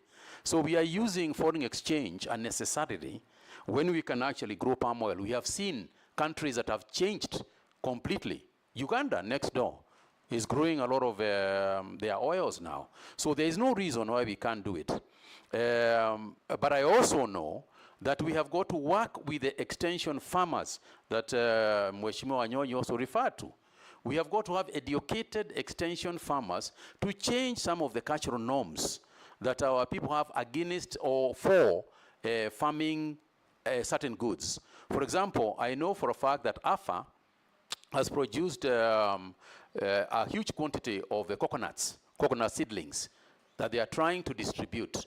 And therefore, there is an education and extension work that is required there to go and tell the people, we have got this, but it's not enough that you go to a farmer and tell them you have got coconut seedlings. How do you plant them? Where do you plant them?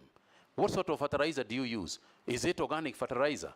Is it, you know, mineral fertilizer? So there is quite a bit to be done so that we stop blaming the people and take responsibility ourselves to grow.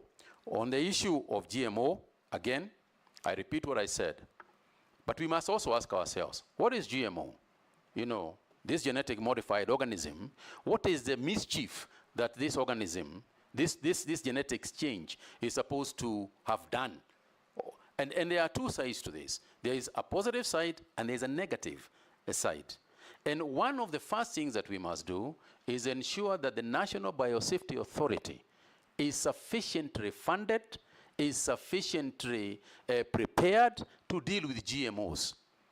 You cannot deal with GMOs in your country until you have got the institutional framework to make sure that the regulatory framework is there, to make sure that the rules and regulations to deal with those products and services are there, so that we are clear that if a GMO product comes, it will be to the benefit of our nation. And there are some benefits to some of the products. For example, if you look at the cotton growing areas, and you look at BT, and what has happened because of the absence of the worm, you can see that cotton is now increasing. We are now having more cotton. So there are, and let's also forget that genetic modification of plants happens naturally anyway. The maize that we are growing today is not the maize that we originally got from Mexico centuries ago. It's a different one. Wheat is not the same. What is critical is for us to ensure that we are not used by people for testing their GMO products. If you have got a GMO product that you have designed yourself, use it in your own country. Let's get testimonials of what is happening with that GMO in that country. Then when you have failed or succeeded, let's talk about it then. Otherwise, it's GMOs that we have created for ourselves, using our own scientists, that we should be considering on a first line basis. Mr. Chairman, the National Biosafety Authority is currently very small, unstructured, and I would like to work with this House to ensure that we support it via budgetary allocations and so on, to make sure that that authority is sufficiently funded and properly run to help us with the GMO, because the GMO issue is going to become a big thing globally, and so we must be ready for it. I think I spoke about the fertilizers, but one of the things I didn't talk about is the process of getting it to the farmers. There has been, I know, just as a Kenyan, I know there is an outcry out there that whatever subsidy you give can very easily be offset by the transportation costs of where you are getting it from. And therefore, what I intend to do is working with the county governments, ensure that we use the processes in county governments, we use the processes in, with the cooperative movement, with the circles, to ensure that this can go as close to the people as possible. There would be no reason whatsoever why any farmer, for example, sitting in a county, should come to Nairobi to go and to come for fertilizer. That is something, is a cost that we should bear. Otherwise, we would be giving with taking the same with the other. And therefore, I'm not going to preside or supervise over an activity such as that one.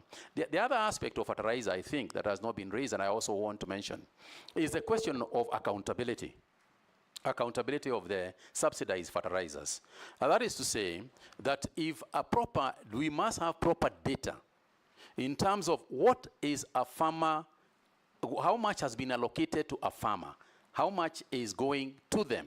Is it the same quantity or a different quantity? Do we have a situation where I've been allocated 5 bags and I get 3 bags, where another farmer has been allocated 10 bags and get 12 bags? And technology, again, here can help us with the traceability of the fertilizer. We need a platform that can say, as Mutahi Kagwe, I got a message that I can collect 5 bags, but I must also give feedback that I actually received 5 bags. That way, my allocation and what I actually received can be reconciled, and therefore that transparency can kill a lot of the suspicion that is currently within that accountability of the subsidized fertilizers. And yes, extension services, Mheshimiwa Wanyonyi, is a way to go. But I think what I want to clarify is that I do not see the youth as just people who are going to be employed in extension services. I see the youth as the major participants in the activities of farming. You and I and a lot of our age mates, are slowly disappearing.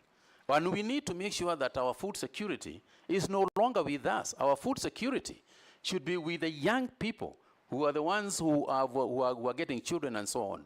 So yes, we are using them as extension people, but we want to mainstream agriculture also to the youth.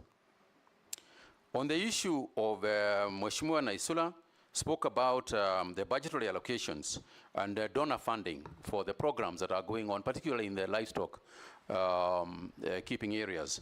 And I want to say the two things. Number one is that we have got to be the ones driving the donors. We don't want donor-driven projects. Donor-driven projects have got a way of becoming expensive eventually. And Mr. Chairman, this word donor is something that we need to clarify. You will remember, even in the 9th Parliament, we were talking about this definition, donor. Donor is not actually a real donor, as we understand it in the English language. It's a loan. It's actually a bank loan, which is disguised as a donor. So let's make sure that we are talking the right things. These people who come to do the projects in all the areas in agriculture, These are money, this is money that will eventually be paid by Kenyans. So we must not take donor-driven ideas. It is our ideas that we should be discussing with the donors. And in the course of that discussion, we must discuss the question of sustainability. What happens when this program is over? Part of the donor fund must be that sustainable aspect, the training of the farmers themselves, the training of the extension people themselves, so that when they are leaving a complete project that is ongoing. And to your question regarding research organizations such as CARO and the others, I think a lot of our research organizations have also been misused. Misused to the extent that we are working with international organizations. They are using our scientists to carry out this research. And what we find, and the discoveries that we make a patent out there by others who then bring the results of the research here for us to buy. I think that it is important for us to put a legal framework within our research organization. And I can tell you this is something I try to introduce at KEMRI, because the same thing was happening with the researchers for health. I think it is also time for us to ensure that the researchers for vet medicines and vet services are also part of that understanding. Yes, we need to work with international organizations, because essentially research is international in its nature. But we must make sure that what we get here and our findings here remain ours. That data, when you see an organization coming to say they want to work with you in research, what they are looking for is data. We must make sure that that data belongs to us. And people can buy from us, not us use our nation, use our scientists to then buy from them. Thank you. Yes, Ferdinand, ADC Farms. Yeah, no, I've finished, but I just wanted to request the nominee, in case you're being made Minister for Agriculture, I want you on this extension service so can be able to increase productivity for export and local consumption.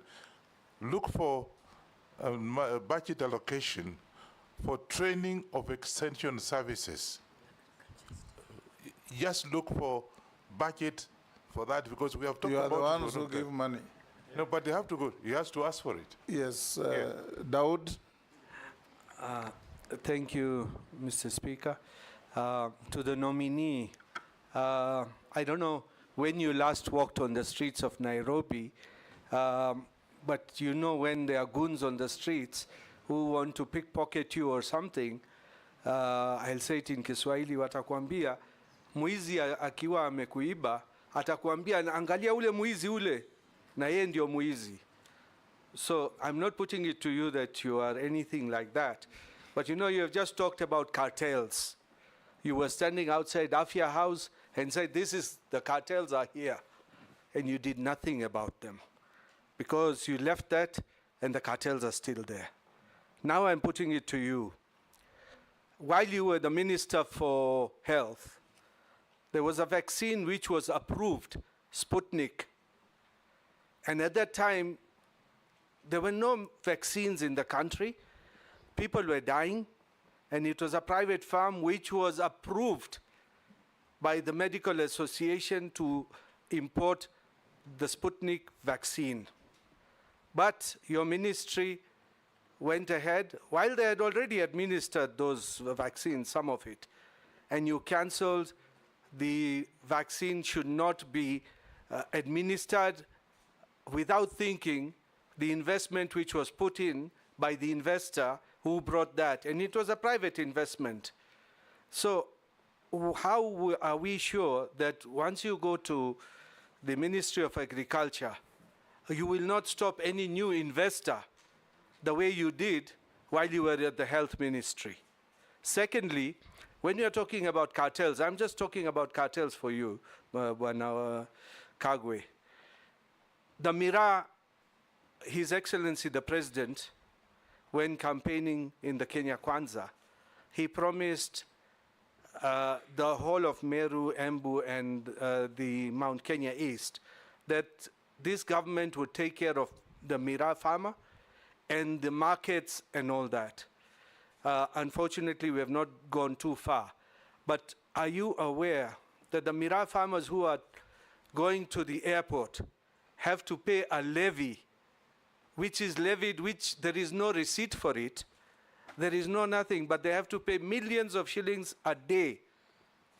Not one or two, many millions of levy, which even your AFA, which is under the Ministry of Agriculture, says they are aware about it, but they can do nothing about it. So there is a cartel there as well. I'm giving you the facts. Lastly, you have said about the fake fertilizer. The former Minister for Agriculture, Honorable Mithika Linturi, comes from my county, not from my constituency. He said there was no fake fertilizer. He's on record saying there was no fake fertilizer.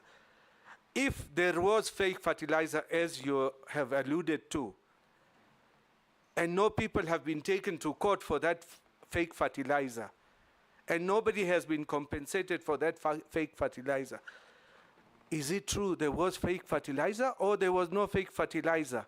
And the fertilizer was being distributed by National Cereals and Produce Board, a government agency, not private shops.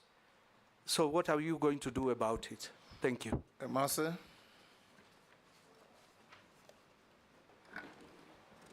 Thank you, Chairman. Nominee, you've spoken to the aspect of how to make agriculture more profitable and how to make it more attractive, and they need to incorporate technology and information and all that. But a number of studies have also indicated that many farmers do not comply to safety practices. Reasons being, there is lack of extension officers, there's lack of awareness to existing food safety requirements, and there is also poor enforcement of regulations. So I'm wondering, my question is, how are you going to promote food safety? And we are also aware that Fenton spoke about the extension officers. There are no extension officers. I put it to you from the ground, there are no extension officers. Yet we have so many graduates, agricultural graduates, from the TVET, from universities.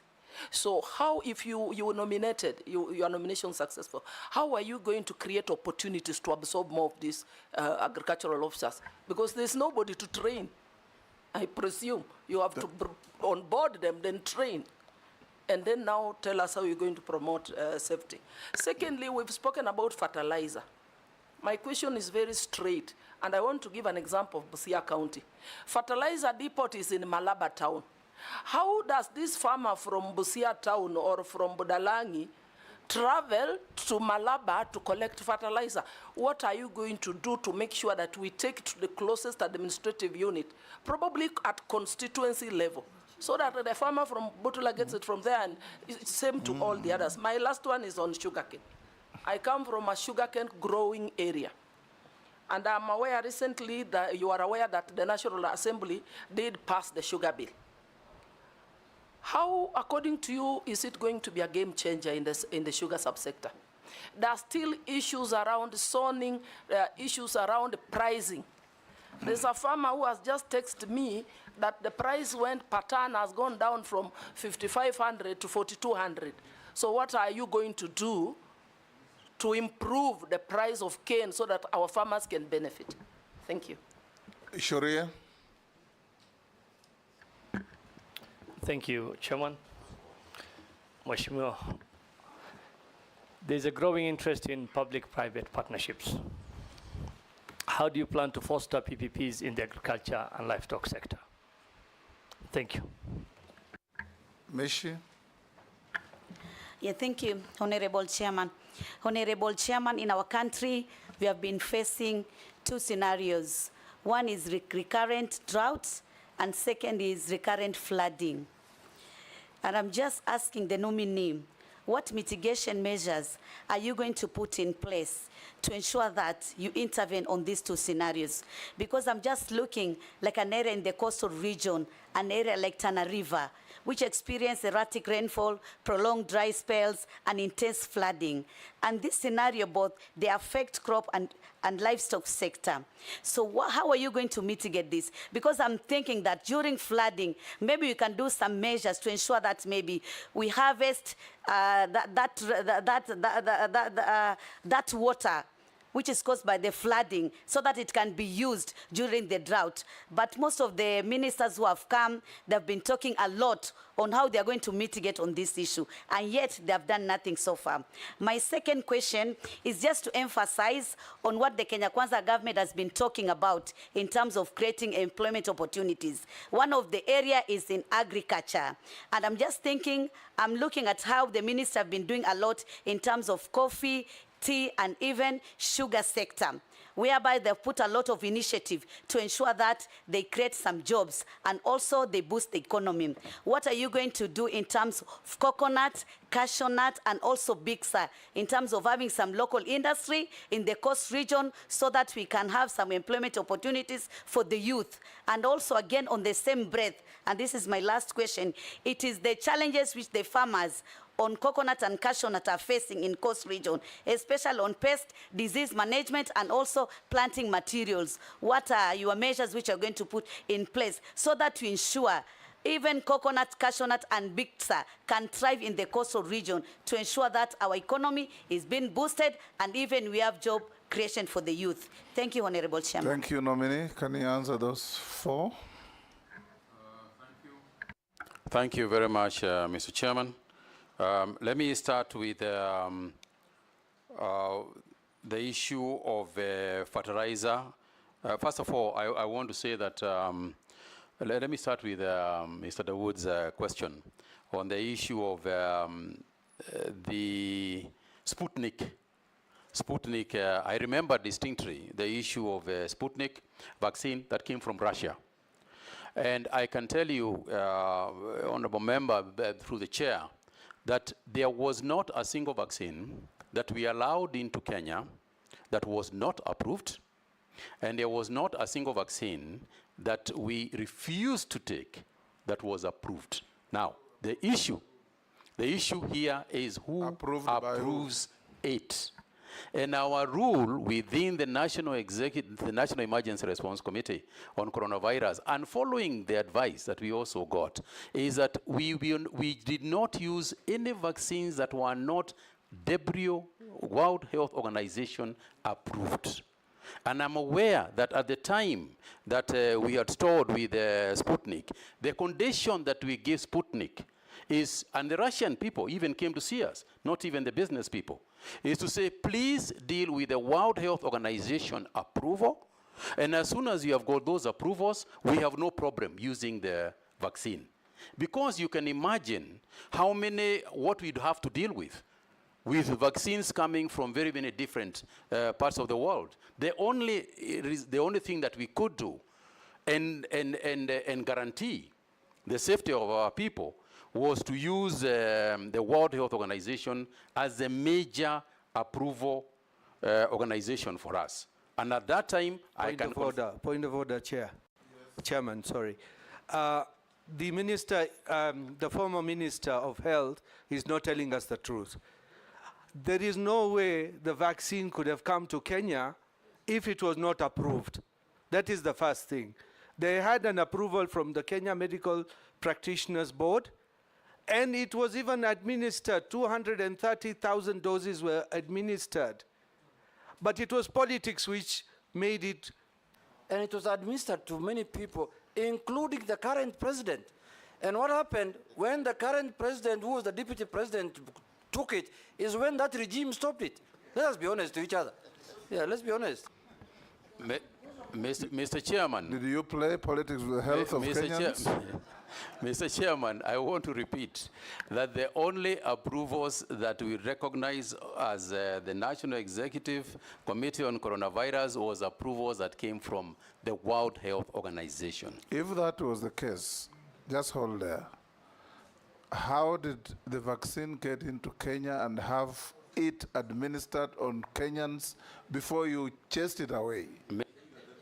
Yes, including our then deputy president getting a jab of that vaccine. Mr. Chairman, all I can say is that whether a vaccine has arrived in the country or not, no matter how it has arrived in the country or not, if it has not been approved by the World Health Organization, we cannot use it, and we did not use it. I think I rest my case. So are you telling us that it had, by the time it arrived and it was administered to 230,000 people, it had not yet received approval from World Health Organization? Absolutely not. And I think, Mr. Speaker, I do not recall the actual figures that it had been administered to. I cannot remember now what figure, but I don't think it was anywhere near, you know, the kind of figure that you had said. Suffice it to say, Mr. Chairman, that the decision that was made at the time by the National Emergency Response Committee and the Ministry of Health was that we will not, and we would not in the future, use any vaccine that had not been internationally approved by the World Health Organization. And you are the chairman of that committee? And I was the chairman. Yes. And I take responsibility. And we agreed, Mr. Chairman, we agreed, even at that point, as I remember, we agreed that if the vaccine could get World Health Organization approval, we would use it. What Daud has put to you is that you made an irrational decision based on political consideration. Mr.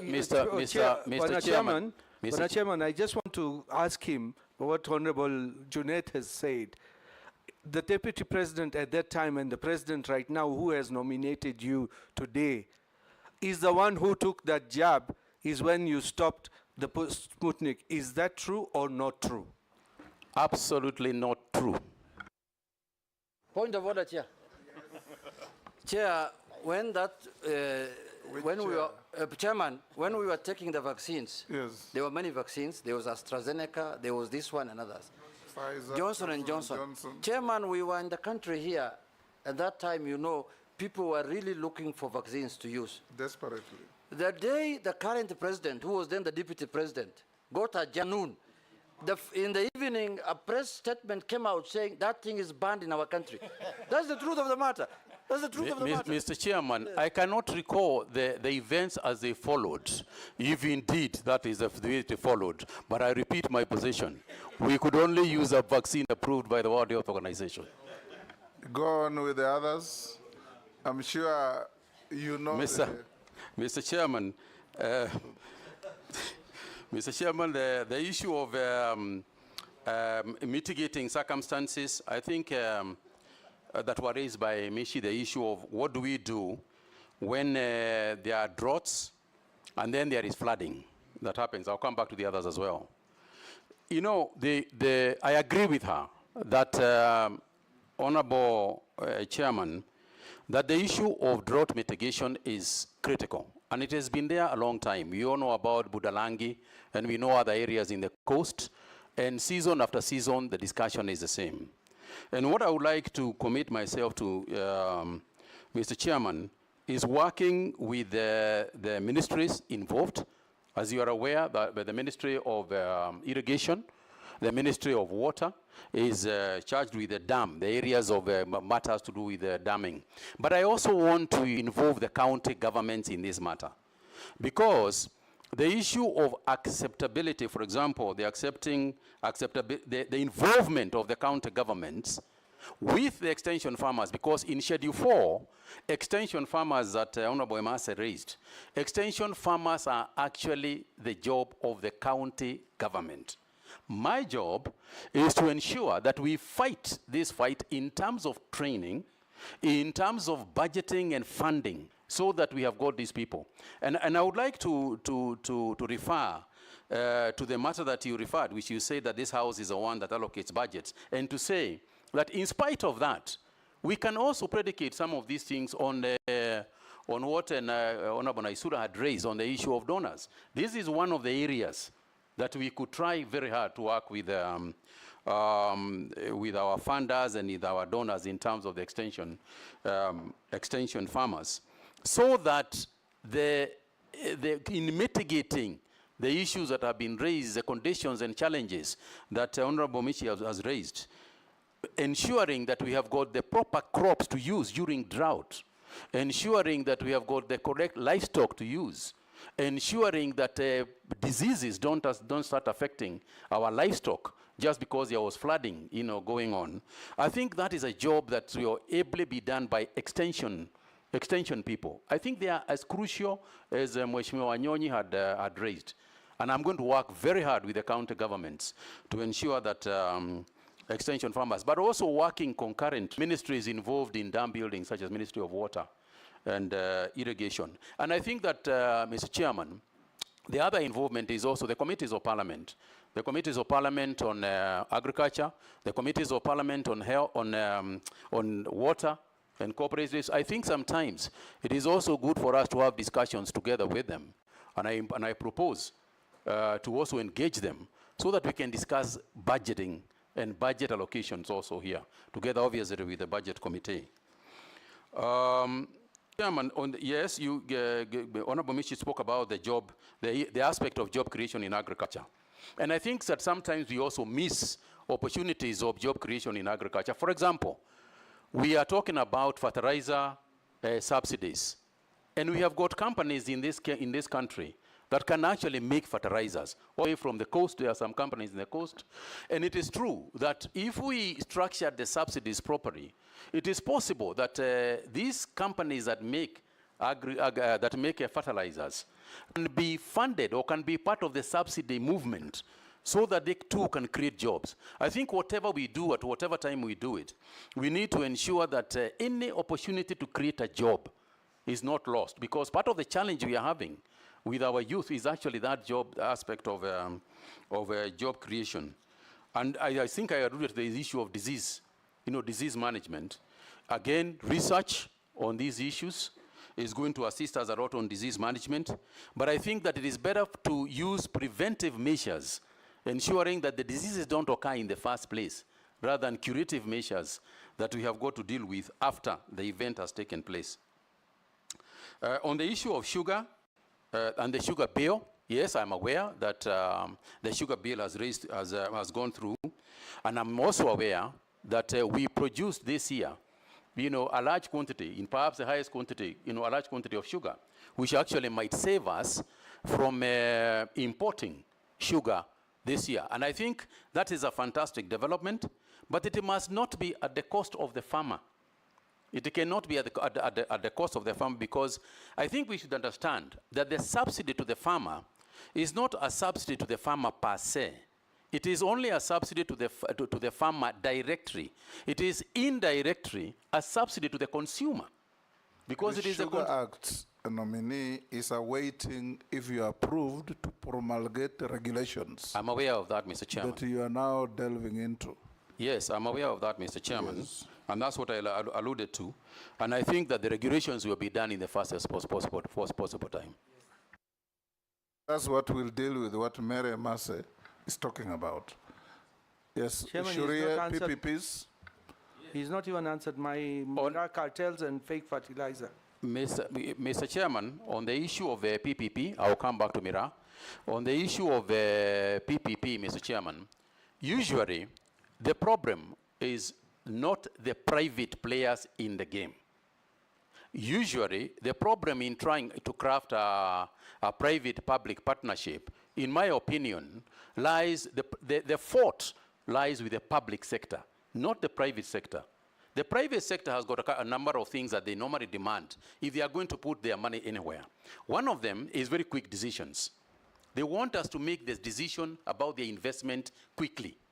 In the past, I think we should own up as government that we have created so much bureaucracy around the issue of PPP that a person starting the PPP process usually at some point just gives up and goes.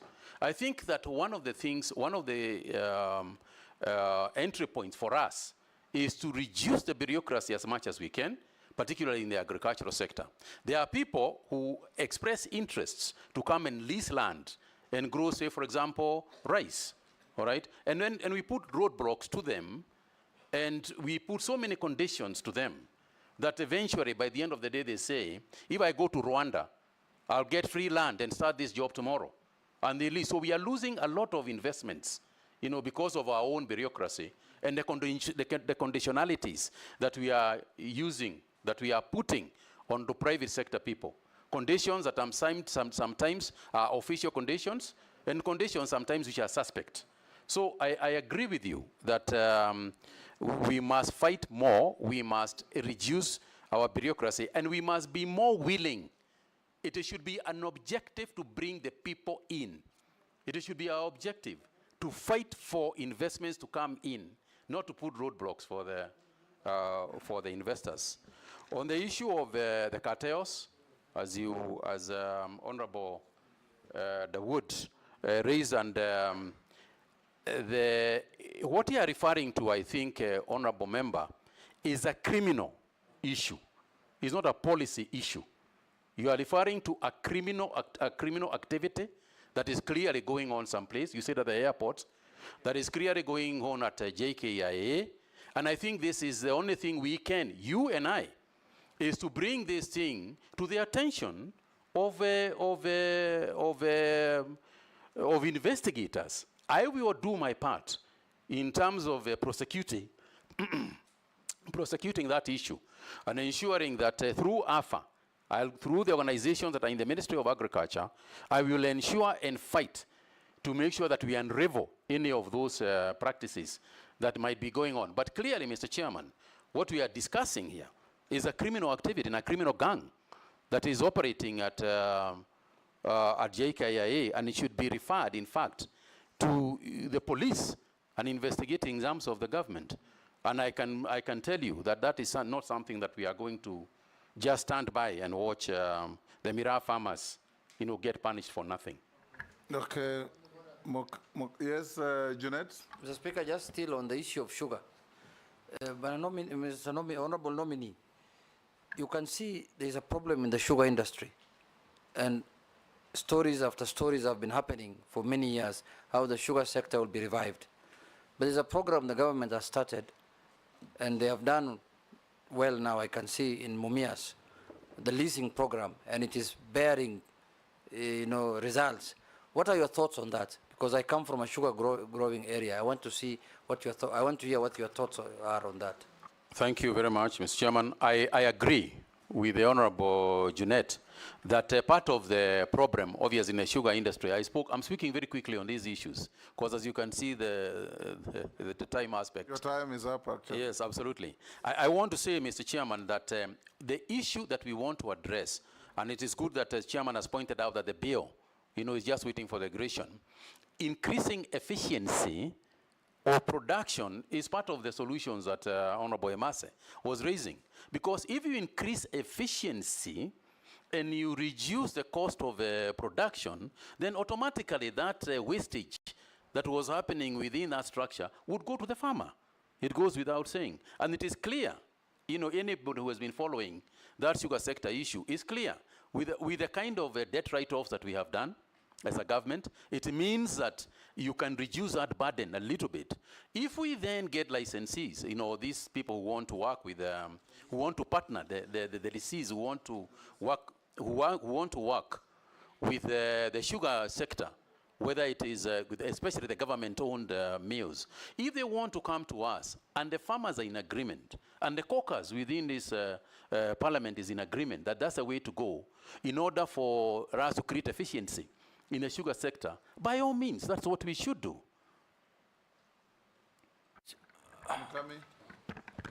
Thank you, Honorable Dawood, Speaker. you've had more than your fair share. Yeah. Which one now? Mukami? Thank you, Honorable Speaker. Honorable Speaker, let me first declare that I'm the county MP of the nominee. Honorable Speaker, we have a very serious problem in the pyrethrum sector. Right now, I've received a message from a farmer. They are saying for the last 3 months, they have not received the money after delivering the pyrethrum. And yet, Even the workers have not been paid for 2 months. So, Waziri, I would like to hear what you are going to do about that and the measures you are going to take to make sure that we avoid such delays. The other thing is about the dairy farmers. How will you institute reforms in the dairy, tea, and coffee sectors to boost productivity? Thank you. Thank you. Russell. Leader Russell. Thank you, Honorable Chairman.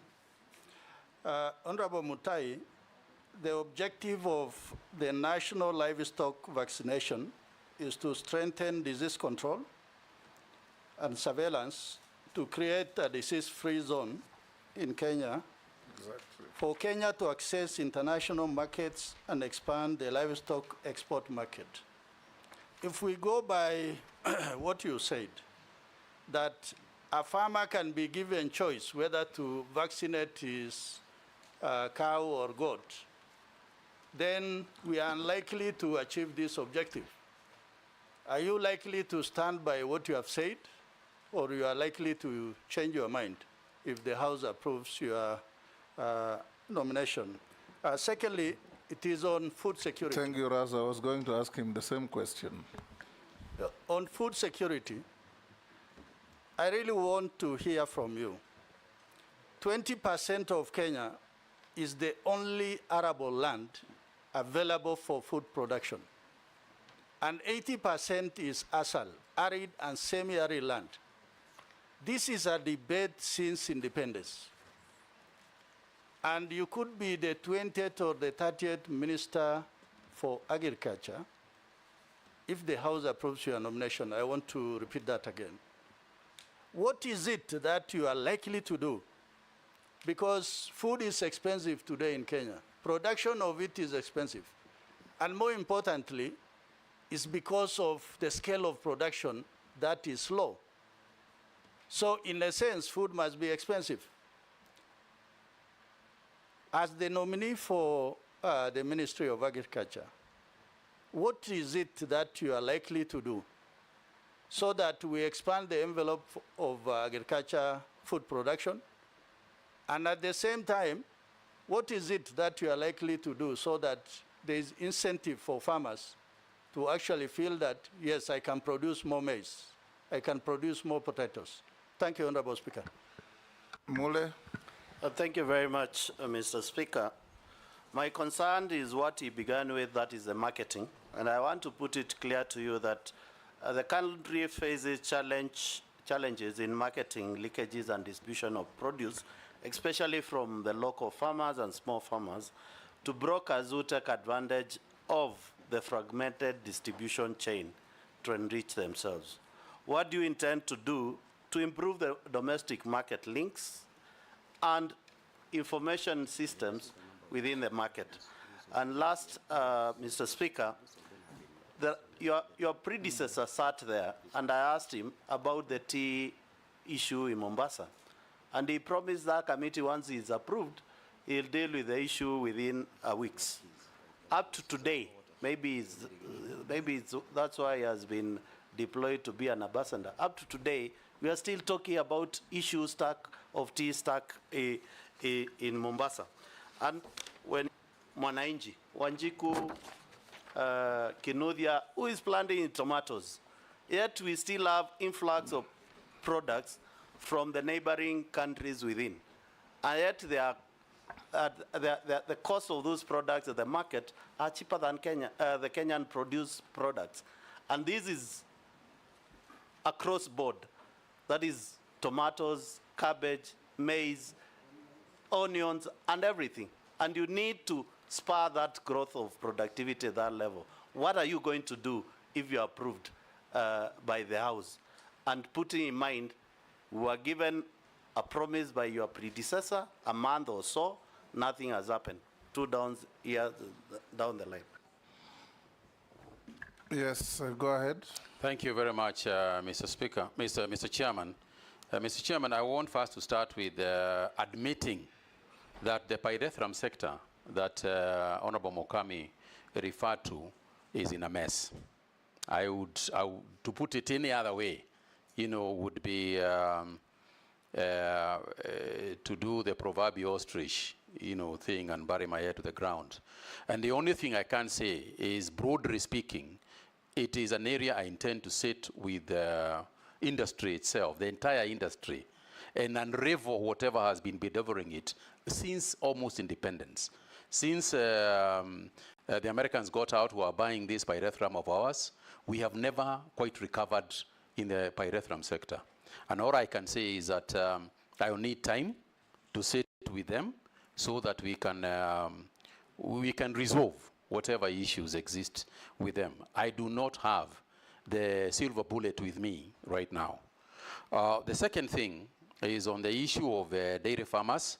I think I spoke at length about the industry to the extent, and I think it's the Honorable Junet who raised it, that I have to work with the marketing agencies, particularly the cooperative ministry, in order for us to streamline. But for me, there are a couple of things that we can do anyway in agriculture.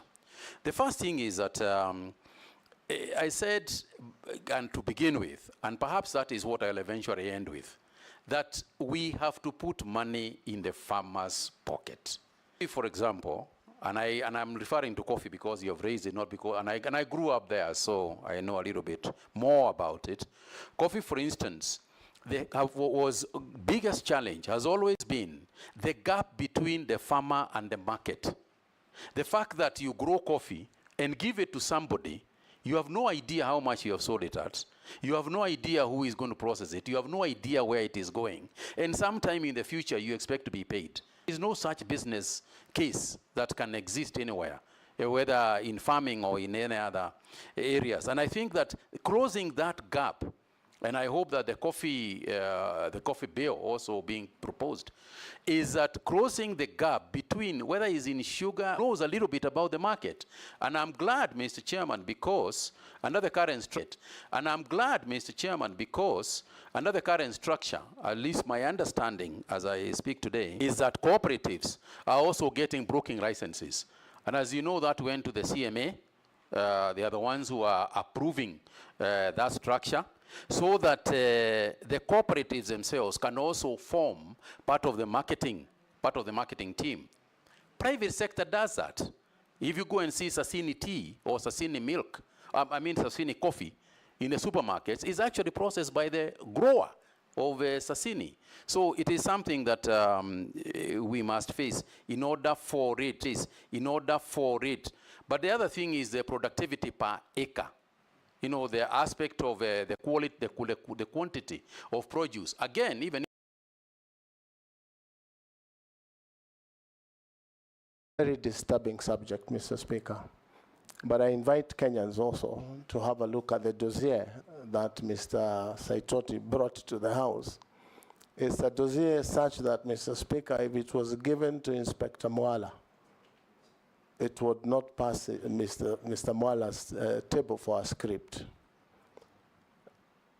If, Mr. Speaker, at that point in time, and records speak here in this House, I fought vigorously the tabling of our names without a leave of the House, because the rules are such that if you are discussing the conduct of an MP, you need to move a substantive motion. But for that particular one, it went through smoothly as planned.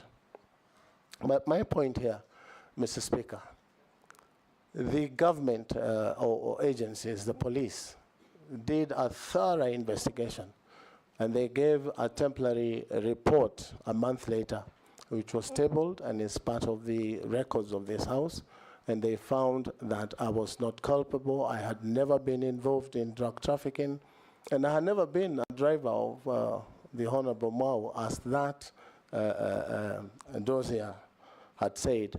I actually said, Mr. Speaker, on the floor of this House, that there is no need of anyone trying to do extradition proceedings to get me to travel to the US to answer these charges. I offered myself. They give me a one-way visa, and I'll take myself to any part of the world to answer charges of drugs. It's never happened. So the authors of that dossier probably didn't get exactly what they wanted, but what they got is messing with people's names. And that is the situation it is today. Mr. Speaker, it has continued to happen. People talking about, you will find some of us are named Pablo,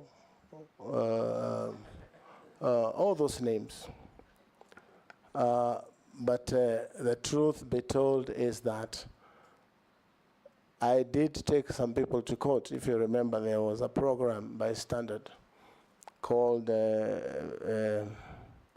something Mihadarati by Mheshimiwa from Nyali. And I did take them to court. It's taken long, about 8 or 9 years. But finally, I got judgment against them, and I was paid a little bit of money. But circulation is still happening. This is something I am bound to live with for the rest of my life. But I do not do drugs. Thank you. That was a tough one. Yeah? You've not answered one. He also asked you that when you are governor of Kiambu, you snubbed invitations and summons to attend. I'm going there. Okay. Thank you, Mr. Speaker. You know, it was... the perception of being high-handed. It is... pardon? Go on and answer the questions. Yes. Yes. In the beginning, when governors were being called to Senate, there was a general feeling that we should not come to Senate as an independent government. But when it was clear through court decisions that governors would appear, we started appearing.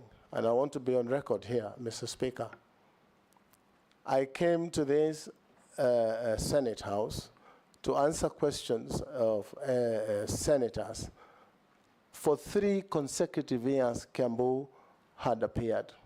As a matter of fact, I came to the clerk of that committee and I said they can ask the chair, I think it was Professor Nyang Yong then, that should any county be invited to the Senate and they do not appear, Kiambu can appear. It's just next door in short notice, even half an hour. And that's how we managed to go through our audit queries for Kiambu for 3 years. So I should be able to appear before the House of Parliament, both Senate and the National Assembly, to answer any questions that may arise, and also carry along the staff of the ministry. Sometimes you ask questions. I've been to this house. Sometimes you ask questions and the minister is given questions by technocrats to bring to the house and they're never accepted. I should be able to come with the PS or whoever it is and tell them, now you need to answer this question because it's being asked by MPs who represent the people. It's the people asking. So I will honor invitations to appear. What was the other part? Are you arrogant, yes, hard-headed, and high-handed? Mr. Speaker, I have a very serious face, just like yourself.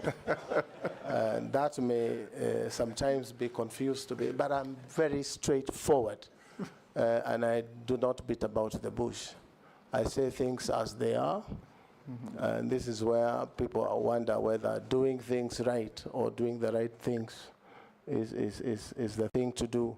I believe in doing things right, but doing them right. So that sometimes it appears. I have a very strong personality on putting things in order. And that is why I was able to bring order to Kiambu, a very difficult county. How come they rejected you after one term? Mr. Speaker, that is a long discussion you and I would have because you know how elections are done in this country. Yes, Junet? Mr. Speaker, the nominee has answered by saying he is not high-handed, he is not arrogant because he has a very serious face. So does he use his face and his bald head to scare people? Speaker, maybe because there's also a question CS nominee did not answer, but probably just in defense of him, Honorable Speaker, on that, or without being seen to defend him, from a question by my colleague Junet. is probably a character trait of people from Kiambu, of being straightforward, saying it as it is, and we are at times misconstrued to be arrogant. But that's just the way we are, Honorable Speaker, those of us who come from Kiambu. So is that what you said, leader, the burial of the mother of the speaker? Honorable Speaker, CS, my question on the big tech companies is how they're exploiting, and in fact, that article spoke of the work that is usually done by students, housewives, and groups of people who are in a weak position. So what I wanted to hear from you is what policy proposals would you be having to ensure, one, that the big tech companies first conform to our labor laws. Two, they are not exploiting these people because they're in a weak position. Because what they are doing is taking advantage of our students because they can be paid $2. $2 is shillings an hour. But in the US, nobody will be paid $2 for whatever mundane task you are given. So I'd want to hear what policy proposals you'd bring into the ministry to ensure that we enforce our labor laws with the big tech companies, as much as we're in a third world and developing country, but also big tech companies are not taking advantage of our resource, because these young people who are tech savvy are a resource to this country and to the world, and therefore they ought to be compensated properly. That's the bit CS, I think you didn't get the question. He's a CS nominee. He's CS not a nominee. CS yet. Yes, it's a good prayer, Mr. Speaker. You will realize, Mheshimiwa Ishongwa, that it's not only affecting Kenyans on outside jobs. Even the local content creators, like in music, that put their stuff on YouTube, they rarely get value for their content. So I should be able to bring into Parliament a bill that should be able to regulate how much money content creators are paid, just like the coffee industry. There are brokers in this business of digital economy who take advantage. You'll be surprised that probably a job like that is paid for $200 and only $20 or $10 that get to this. So we should be able to do that through some regulation and some law. And knowing how vibrant our young people are, they would be happy, especially the Gen Zs. We can redirect their energy into using that energy productively to make money in the digital economy. So I should be at the forefront in terms of bringing laws or amendments to our laws so that our labor laws are applicable. But again, challenges of enforcement is something we would need to worry about how to enforce, because the employing agency is an American agency, is a British agency. How do we apply it online here? So, and those are things that the technical people in the ministry should be able to advise. Pausing. Thank you, Mr. Chairman, our Speaker. Honorable Kabogo, people listening you and watching you, particularly from rural areas, are worried. They have given me their messages. And they're saying, how much does Honorable Kabogo know this country? How much does he travel out of Kiambu, out of Nairobi? How much? Like, for example, do you know anywhere, like in Pokot, any location in Pokot? As an example, Honorable Kabogo. Why? Because of the Minister for ICT now is actually about the rural areas in terms of communication, you know, in terms of telephone communication and so on and so forth, which actually lacks in this country, Honorable Kabogo, and particularly pastoral areas, conflict areas, where if we had this communication, maybe it would have helped us to reduce this conflict. And therefore, they're asking me to ask you and tell them, how much have you traveled out of Kiambu? Number two, what are you going to do should Parliament approve you and the President appoints you? What are you going to do with the Universal Service Fund? You know that sits in CAK. And that fund is supposed now to do what I'm telling you, making our country reachable in terms of telecommunication. But it's not being used to the best of. There are many Kenyans who cannot call Nairobi now. So, Honorable Kabogo, how much have you traveled out of Kiambu? hold coach. Just not Honorable Kabogo. Thank you, Honorable Speaker. Honorable Kabogo, our cyberspace has become extremely robust. And I have a totally different view. Many people will probably vilify the young people out there who have different arguments and are doing all sorts of things in that space.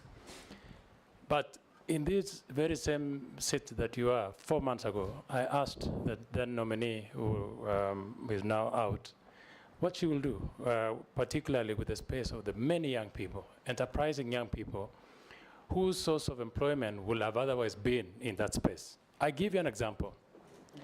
Mulot, for instance, is a small town, but extremely robust in terms of business.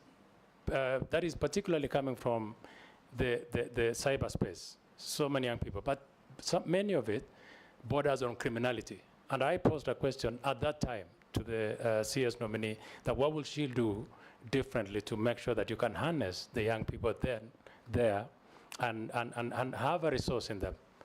She promised that she was actually going to look into it. She was going to probably even build an institute and tap on the knowledge of these young people and onboard them into genuine business and transactions online. Of course, she didn't do it.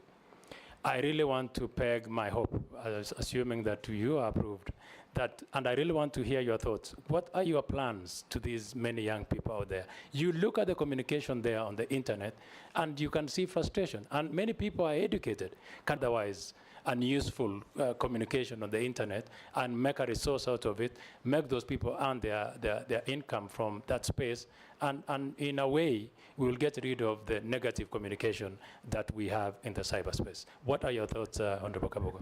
Naisula, take the next Honorable Kabogo. Thank you, Chairman. And one of my questions was raised by Honorable Kosing on the issue of ensuring that every part of the country, Kenyans can access telecommunication services as a basic right or need. My question is on the issue of data protection. There's been a conversation in the country about how people are accessing individuals' data. When you talk about people who are to be arrested or to be found and their data is accessible, through the telecommunication providers, it cuts the same way. Members of Parliament here also, their data is plastered all over, and they get kusalimiwa. I would like to get your views on data protection of individuals in the country for everybody, because it's a double-edged sword. It cuts both ways for everybody, and how you're going to ensure that individual data is actually protected.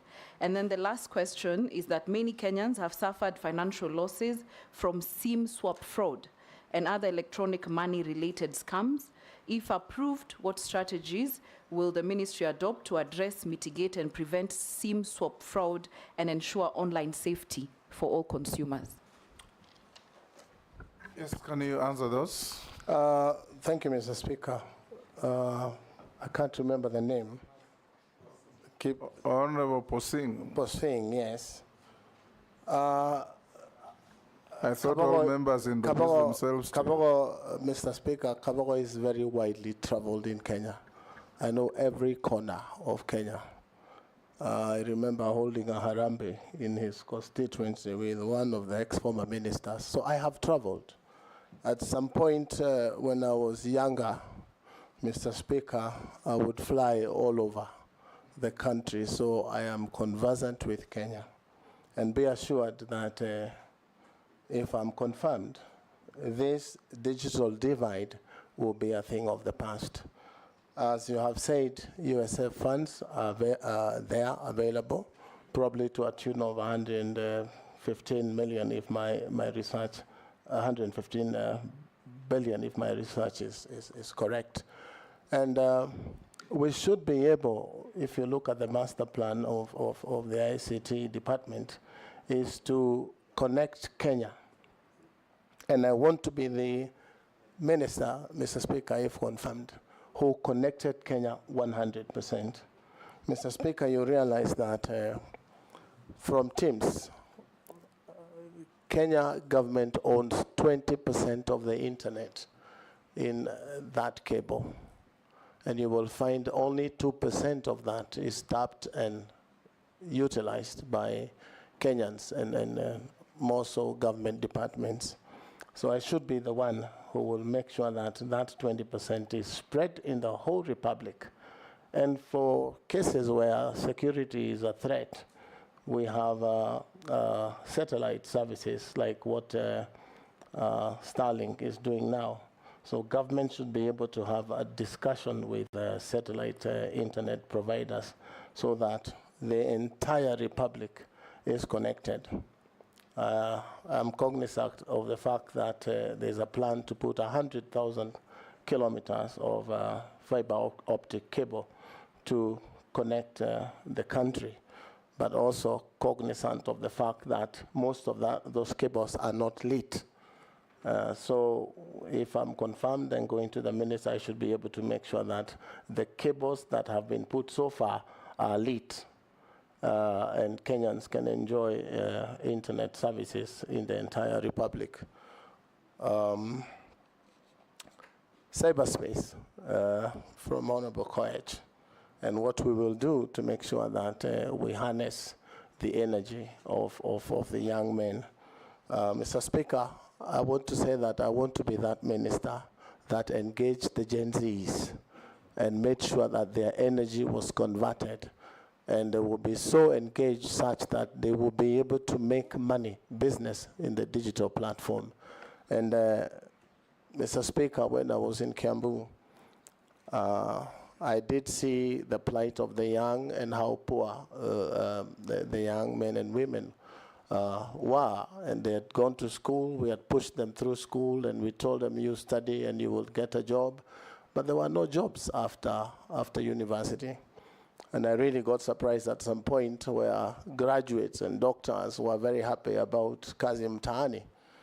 And that's a very sad story for a graduate to go to Kazi Mutahi. So I started a Biashara fund where we set aside 300 million shillings for small loans to young boys and girls, and mostly women, disadvantaged communities in society.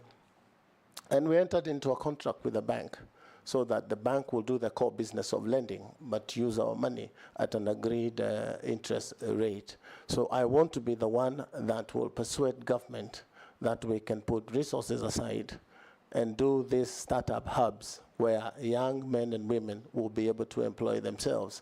This is besides, Mr. Speaker, the 1,450 ward hubs that the president has initiated. I have a feeling that every one of those ward hubs would bring forth about 10 so that the young men and women can get access to affordable loans. You realize that today the non-collateralized loans in Kenya are charging interest of up to 20–25%. And really there is no business a young man would do and be able to pay interest of 20%. So if we can get non-collateralized loans by government, or a collaboration between government and, for example, KCB, loans will be given to these young men, and it's startup loans. And what we did in Kiambu, we gave loans through LPO loaning, so that you don't give them cash. So that if it's computers, they would get computers, and they would get routers and all these things that you need in a digital hub. And then they would use the digital hubs for a period of 2 years, for example, during which they should be able to get money and support themselves. So that's one of the things that we could initiate. Data protection, I think, from the Honorable Lesuda. You know, I understand the concern of data being harvested. And if you listen on social media, that Safaricom has released people's numbers, and then they are being given to Kenya Revenue Authority. I say from the front that if that happens, it is illegal because we have laws that protect data. I am told, and I want to reliably believe, that only a security threat would cause sharing of data. But I would want to be the one that makes sure that private and personal data is protected by government if I were to be nominated. It is a serious threat to persons, it is a serious threat to families, and I would want to make sure that, again, dialogue between parties, discussions online and offline and in places like Parliament, opening public portals to discuss data security, data protection, etc. would help so that we create a modus operandi sort of on what we say and what we, because some of these things may just be not true. I do not want to say it's not true, but it may be so. I think, Honorable Kabogo, I think it's better to correct you on the issues like, it's not really the phone companies that have, like Safaricom, that are guilty of giving out people's data. It's usually those companies that ask for your details to get bonga points or so many points when you go shopping. Those are the ones who have your data, and that's where the fault has actually been, not the official service providers. Correct, I'm corrected, but that too happens. Yeah. But I also want to say that when you go to Carrefour and buy something online and it's delivered to you, the next thing you see is a message from Carrefour asking you whether you will be buying the same things again, meaning that the number you used to pay, your M-Pesa number, has been harvested from the mall and it is being used. So we should be able to regulate that by legislation, and I'm sure it is doable. Again, remember the extent of use of the social media platforms. We have the most expert young men in hacking. So hacking is also an issue where people just hack into places like Carrefour and be able to see who is shopping what and how much capacity they have. So it's an entire complex industry, but Kenyans are innovative and we have the capacity to deal with those problems. Thank you. Mary Emase. Thank you, Chairman. My question to the nominee. This country's been battling with a lot of gender-based violence, femicide, and many others. And I want to take you to 2011. In 2011, a young university woman with a beautiful and a promising life, Miss Mercy Keino, was found dead in unclear circumstances, just like many of them that we lose through femicide. And that was after being invited to a party where it is alleged you were the host. That tragic incident left so many Kenyans, so many questions in Kenyans' minds, and still remains in the memory of many Kenyans. Kindly expound on this and explain whether you are fit to hold office in light of these allegations. Thank you. Dawood. Thank you, Mr. Speaker. Honorable Kabogo, you've been a governor. But I think you know the docket you're going into is the ICT and communication. And the Kenya Kwanza government needs more communication out there than anything else. I believe you know about holography. If you do, please, you will tell us how you would want to deploy it, even if the president cannot make it into one area to communicate, or a minister. They do not have to go in 2-3 places. It can be done through holography. Would you explore that idea?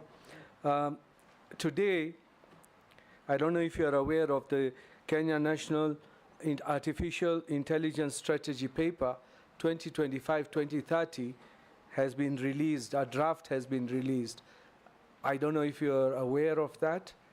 If you're not, what you will find, would you then want to change what has already been circulated as a draft, or how will you enrich it? You have said you will get bored very easily. That's why you left the job you were doing. I hope the job you're now looking for, the right now, which we are vetting you for, you won't get bored so fastly. The last one is regarding KBC and Communications Authority and Helios. Helios, the one which was buying telecom. Helio, I'm corrected. If I don't know how you have communicated with CAK, there is a debt which CAK has got of KBC, which has not paid about 6 billion shillings. How are you going to tackle that? And how are you going to tackle the retirees of KBC who are not getting their pensions and the lump sums from the year 2021? Thank you, Chair. Ferdinand. Chairman. May I switch on off your mic? I think traveling around and interacting with the people from this region, the East African countries actually are looking at Kenya as a more developed, because I've been to Tanzania, Uganda, and even Southern Sudan. And I've realized that the whole Kenya to be more developed in terms of the ICT facilitation. And I just want to see, because they can, instead of people traveling, what have you, how are you going to improve? How are you going to coordinate this infrastructure with the other countries? If we met you, the Minister for Communication. Secondly, I think what you are seeing around is a lot of indiscipline among our youths. And you are trying to explain, but the youths needs a program, a specific program to be able to discipline them going forward. If we leave them the way they are, this country is going to be thrown to the dogs. So what programs will you come with? Being, of course, you are saying you know this discipline. What are you going to come up with a program to be able to discipline our children so that going forward, there's discipline in the area, particularly in your country? Thank you. Last on this batch, Morugara. Yes. Thank you, Mr. Chairman.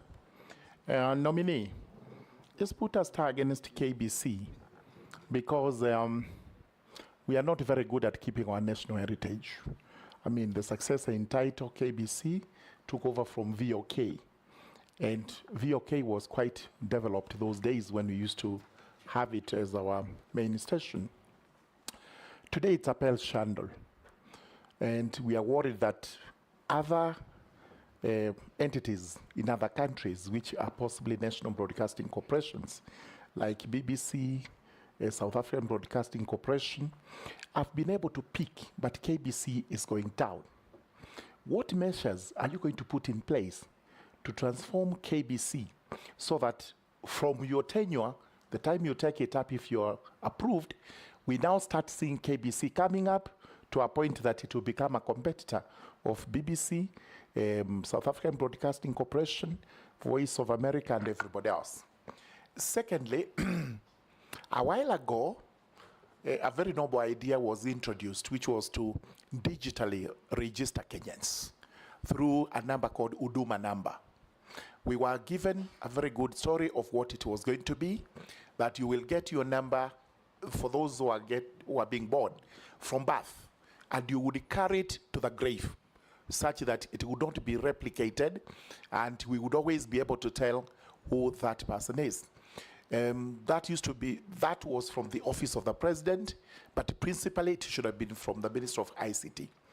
Is it a good idea to have Kenyans registered under one card, under one number, like the Huduma number, which is going to be your everything? And if it is in your favor, how would you protect that under the Data Protection Act? Thank you. Nominee, you can answer those four. Mr. Speaker,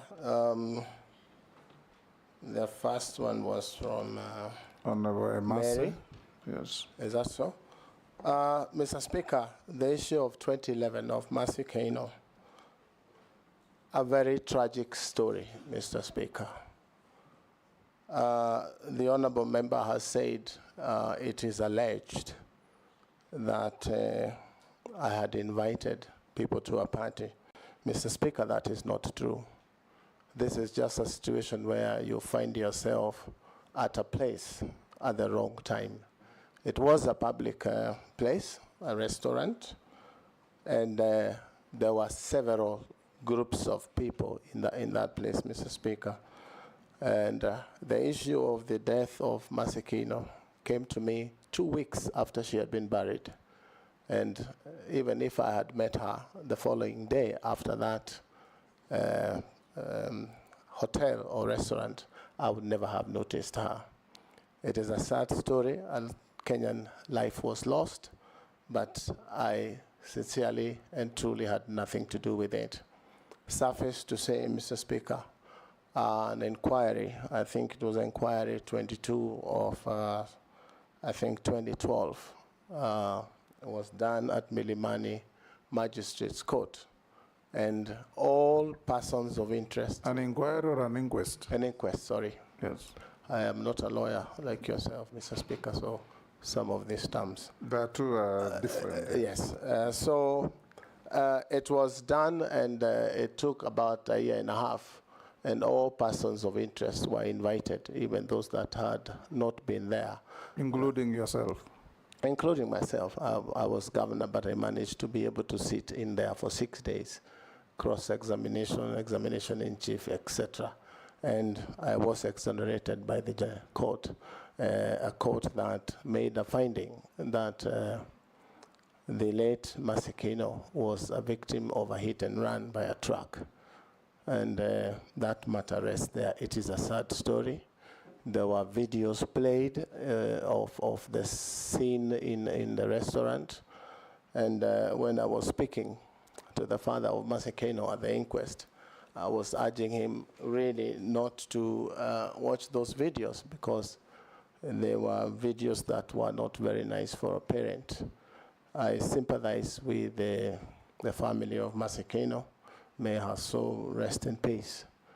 But I am certain that a God-fearing child, I believe that one day the truck driver or whoever it is that was in the truck that killed Mercy Kaino will be able to come out and say, unfortunately, I kept quiet, but I did it.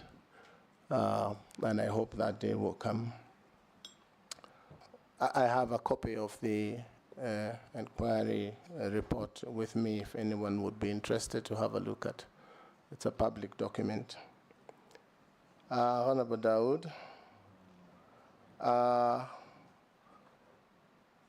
am not aware of the 2025 bill, but he asked me what I would do if it's there, whether I would reverse. I would have to probably study it closely with the technocrats in the ministry and understand what has informed the bill, what it wants to cure, and look at it with those that are technocrats in different divisions in the ministry to make sure that we bring to law a useful legislature that will help. I'm not sure whether I understood your It's a strategy draft, not a bill. Right, so I'm well advised. So that's what we will do. Look at it and go through it with those that have proposed that draft. Holography it's a welcome idea. It's of today's world, that's what is happening, so it's something we could embrace. But again, with AI, we have to be careful about what is disseminated, because through AI, many things are happening today. I was asked to, KBC, the Horace loan, and what we would do with Kenya Broadcasting Corporation as an icon, a historical sort of thing for Kenya from VOK. In my mind, Mr. Speaker, KBC needs a total overhaul. It needs to be reassessed, how it's operating. so that if you look at BBC and other, Al Jazeera and others, they have a contribution from state that funds public broadcasting, so that KBC may have a wing of public broadcasting and the commercial division that takes care of its commercial entity. I've talked to a couple of people and they say KBC has got a lot of land. They could sell their land and revamp KBC financially.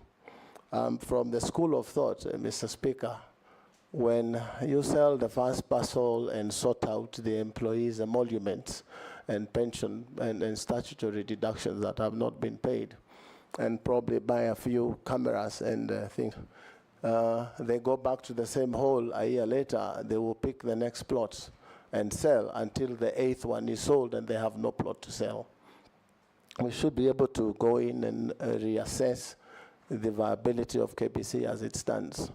I have come across during briefing something that says they want to borrow from, I think it's Spain, a tune of 12 billion to revamp KBC by buying new equipment, broadcasting equipment, etc., etc. And that, to me, sounded very worrying. Because you will look at other broadcasting stations like, for lack of a better example, like Citizen. And if you assess the sort of money they have used to make their broadcasting stations what it is, 12 billion is completely exaggerated. I should be able to go in there, send out a team to the world online, and find out what sort of equipment KBC requires and how it needs to be brought back into a world-class broadcasting station. If you put your TV on this evening, Mr. Speaker, and you put KBC, and there are young men and women in that house, you will almost get a bashing. What are you doing in that station? I want to be the one who sorts KBC. If you put it in your house, people will want to watch because it's got the right content in terms of broadcasting, entertainment, and things like that. You'll find a radio station from KBC.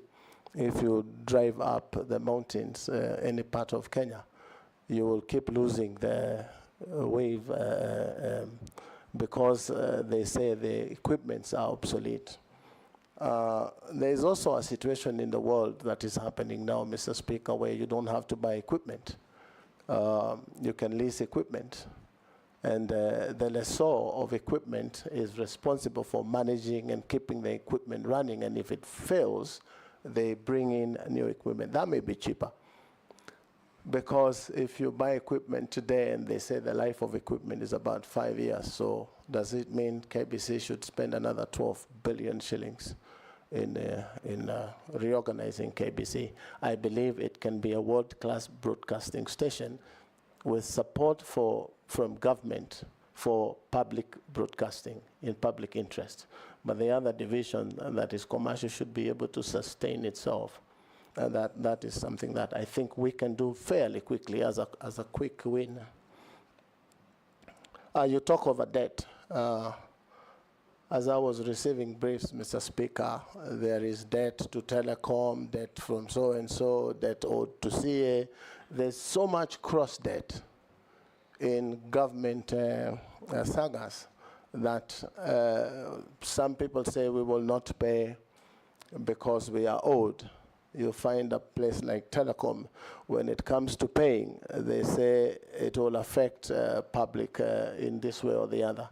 But when it comes to their own dues of paying, they say they are private. So these are some of the things that we need to be able to deal with so that Caesar is given what is Caesar's. There's a lot of money out there owned across these agencies. And probably we need also to find whether we can legislate on how debt across government agencies can be controlled, like in any business. Mr. Speaker, we are talking about debt owed from one agency to another. Through this ministry, if I'm confirmed, Mr. Speaker, we should be able to digitize entire government business so that information is available. Even the issue that is very dear to the public in general in terms of pending bills is a very big issue in the country on pending bills.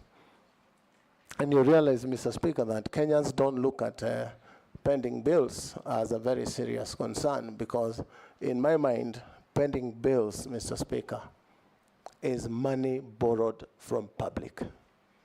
When a governor takes roads and gives contract of roads to Kenyans, for example, and he has not budget, commitment is done, and a Kenyan entrepreneur will put in their money and do the roads and never get paid. So there's a lot of borrowing. You will find this to the tune, I think, of 150 billion owed to Kenyans by government agencies. So this is something that we need to deal with as a country.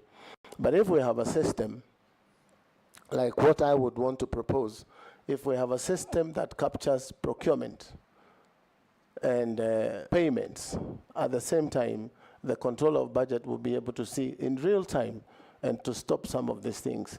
But because we wait for a year or 18 months until the audit reports come to the House for people to be invited here for questions, we should be able to digitize government business so that information is available to everyone and sundry for action to be taken to stop some of these things. So I imagine at some point in 2 years, Mr. Speaker, if I'm confirmed, the Speaker of the National Assembly should be able to see exactly what the MPs are doing wherever it is they are on legislative business. The President of the Republic from one dashboard should be able to see what is happening in development programs in Kenya, as we did in Kiambu. I could tell that from my office, what is happening in every ministry, 10 ministries in Kiambu, and would make decisions on time. There would be a management information system that gives an amber light when you open your document, and it tells you here something is about to go wrong. Red means it's chaotic, everything is bad. And information available in real time should be able to take us to the next frontier. Yes, Owen.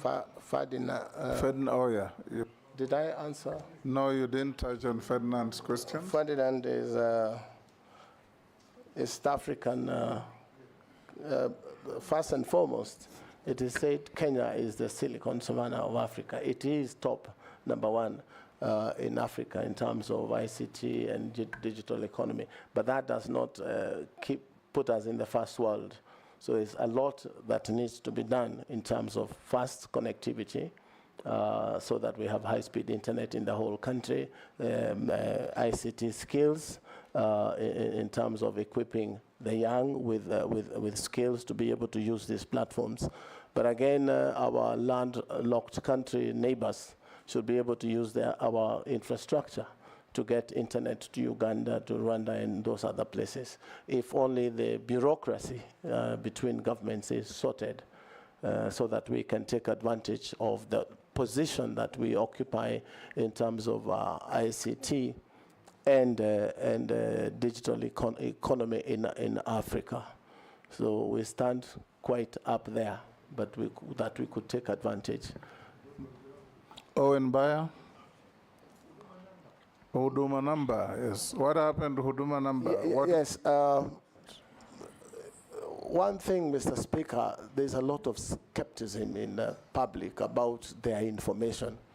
Always people thinking government wants their information to give to KRA, government wants their information to do this. And we have to continue engaging ourselves as a public on why isn't it necessary to have information of Kenyan people in one database. For as long as that information is safe in the hands of government, it is important that government if you walk into Dubai now and you give in your passport, if you've ever been there before, anything, they have got your stuff there. If you are exiting Dubai, they tell you to look at the screen and you're taking your identity. The time you're kicked out of Dubai, you will never go back to Dubai again because your information is right there. So I think myself it's a myth that we need to deal with in terms of educating ourselves and having this open dialogue that government is not always bad. Because, you know, that is a sort of general feeling I have now. But it's working, it's something we can work on. So I believe it's important for any state to be able to know its citizenry, right from birth all the way to the death certificate. So I have nothing against Huduma number myself, but we need to go in there and find out, are there other things that are being done that look like Huduma number? Because every other time this is changing, that is changing. I believe we can have one document that suffices for all services and avoid spending public money on some of these things. Owen Bayer. Thank you. This is the fourth time Take you're calling the next round. The fourth time you're calling my question now. Yes. Thank you very much, Honorable Speaker. Honorable Speaker, I would like to ask the nominee this question that touches on collective responsibility as a binding note for Cabinet. You're aware recent events have shown that a CS could actually call a press conference to complain about and seek questions for a government he serves in based on a personal issue or personal matter. And if you are given an opportunity, Honorable Kabogo, how would you handle this issue of collective responsibility? And that would you have the discipline to really stay in government and say this collective responsibility, or will you just, as a politician, you know you're a politician, go the political way and seek public sympathy? Or would you handle it differently? Secondly, Honorable Speaker, our question on expired data.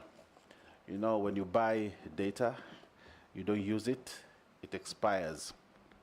And I see on my phone a lot of data that I can't use. You know, a lot of it I can't use because it's expired, but it is there. But when it comes to consumer protection, why would I be forced to use data when I don't want to use it? It's my property, I bought it. Why would a telco want really to control how I use it? And how are you going to bring in policy and regulations on the same to ensure that Kenyans are not robbed by telcos in terms of expired data? I think there are millions of expired data out there. And Kenya are suffering. They have it, they can't use it because somebody decided they can't use it. You know, and lastly, Konza Metropolis was a great idea. We see it when we pass going to Mombasa and we see the development that is there. But the idea behind the Konza Metropolis is that we're going to have cutting-edge technology coming out of it. Cutting-edge technology, that we are Silicon Savannah. And that was the base for the Silicon Savannah, that we would see a lot of things, apps and all that coming out. But what we see a lot is buildings. We see they come out to install internet, simple things that would have been done from Nairobi. But we have a whole lot of a metropolis, and we would like to see it work. If appointed as the Cabinet Secretary for ICT, what would you do different to ensure that the Silicon Savannah that President Kibaki envisaged then and the Konza Metropolis would come to fruition as soonest for Kenyans, for the many young people who are looking for jobs and getting disturbed on the internet and, you know, on phone? They would be there producing high-end technology, but now they're not there because we haven't actualized what President Kibaki wanted us to have. I thank you. Robert Bui. Thank you, Mr. Speaker. First, you know, recently we had an international company that was also taking advantage, like these other big techs, and mining, data mining. You know, we found queues at KICC of young people lining up to have their irises, I think, copied. And it took the intervention of the National Assembly, actually, to stop that. So what will you do to ensure that this kind of thing doesn't happen again? Now, there's also the issue of pending bills that are owed to media houses by the government. And, of course, that has led to some of these media houses closing and, journalists being owed a lot of money. What will you do to ensure that they are back in business? And finally, what do you want to tell those young Kenyans on social media, because this ministry is responsible for social media, and who are actually out there saying that they believe this position should have been given to a very young techno-savvy youth in furtherance of the Article 10 of the Constitution, which is principles of good governance. Thank you, Speaker. Let's take one more. In fact, two more. Mule. Thank you, Mr. Speaker. Honorable Kabogo, if you are approved by this House, and I heard you speak about Starlink, owned by the billionaire Enoch Marx from the US, what will you do to make sure that you protect the investment done by Kenyan companies like Safaricom, Telecom, and any other investment which has been done in the country to make sure that Starlink does not come here and kill Safaricom overnight? You know the number of people working for Safaricom. The revenue collected by government from Safaricom is the highest. If we allow this under your watch, I think the Gen Zs will not let you smile. So we want to hear your views on that, because it's a connectivity issue and investment by Kenyan taxpayers' money in this country, and you must protect it. We need to hear that. Secondly, Vision 2030, which has emphasized a lot on development on knowledge-based economy, highlighting the importance of ICT in this country through education to enhance productivity and efficiency, is key. And you are getting into this ministry whereby we have only 5 years to actualize the Vision 2030. That's 5 years to go. And we still have the Concert City, which is supposed to, and it was one of the flagship of this, to make sure that digitization and ICT integration in the schools is well implemented. What will you do in the ministry to fast track this and probably leave a clear legacy to make sure that the vision for Honorable the late Mwai Kibaki of Vision 2030 is achieved? Thank you. Raso, I'll jump you to Sharia. He says he wants to ask a question and shortly leave for a meeting. Sharia? You are going together? They are fasting. No, it had nothing to do with religion. Thank you, Mr. Speaker. Mheshimiwa Kabogo, there was a recent the Communication Authority on tax compliance for mobile devices in Kenya, which has raised concerns among consumers and stakeholders regarding its implementation. To your knowledge, what is the intention of this notice and its relation to the government agenda on telecommunication security? Thank you. So, Raso, if you are going together, then I'll give you the opportunity. Mr. Speaker, he seems not to have gotten the question. He wants me to repeat it, is it? Okay. Through the chair. Through the chair, okay. Thank you, Mr. Speaker. There was a recent public notice issued by the Communication Authority on tax compliance for mobile devices in Kenya, which had raised concerns among consumers and stakeholders. To your knowledge, what is the intention of this notice and its relation to government agenda and telecommunication security? Thank you, Honorable Speaker. Okay, Russell. Honorable Russell. Thank you, Honorable Speaker. Honorable Speaker, I walked in late. My name is Dido Raso, MP for Saku. Honorable Kabogo, if the House approves your nomination, your ministry will be mouthful: information, communication, and the digital economy. The world has moved there. Actually, you will be sitting at the center of the world. The problem in Kenya today is about cyber security, about cyber bullying, and cyber attacks,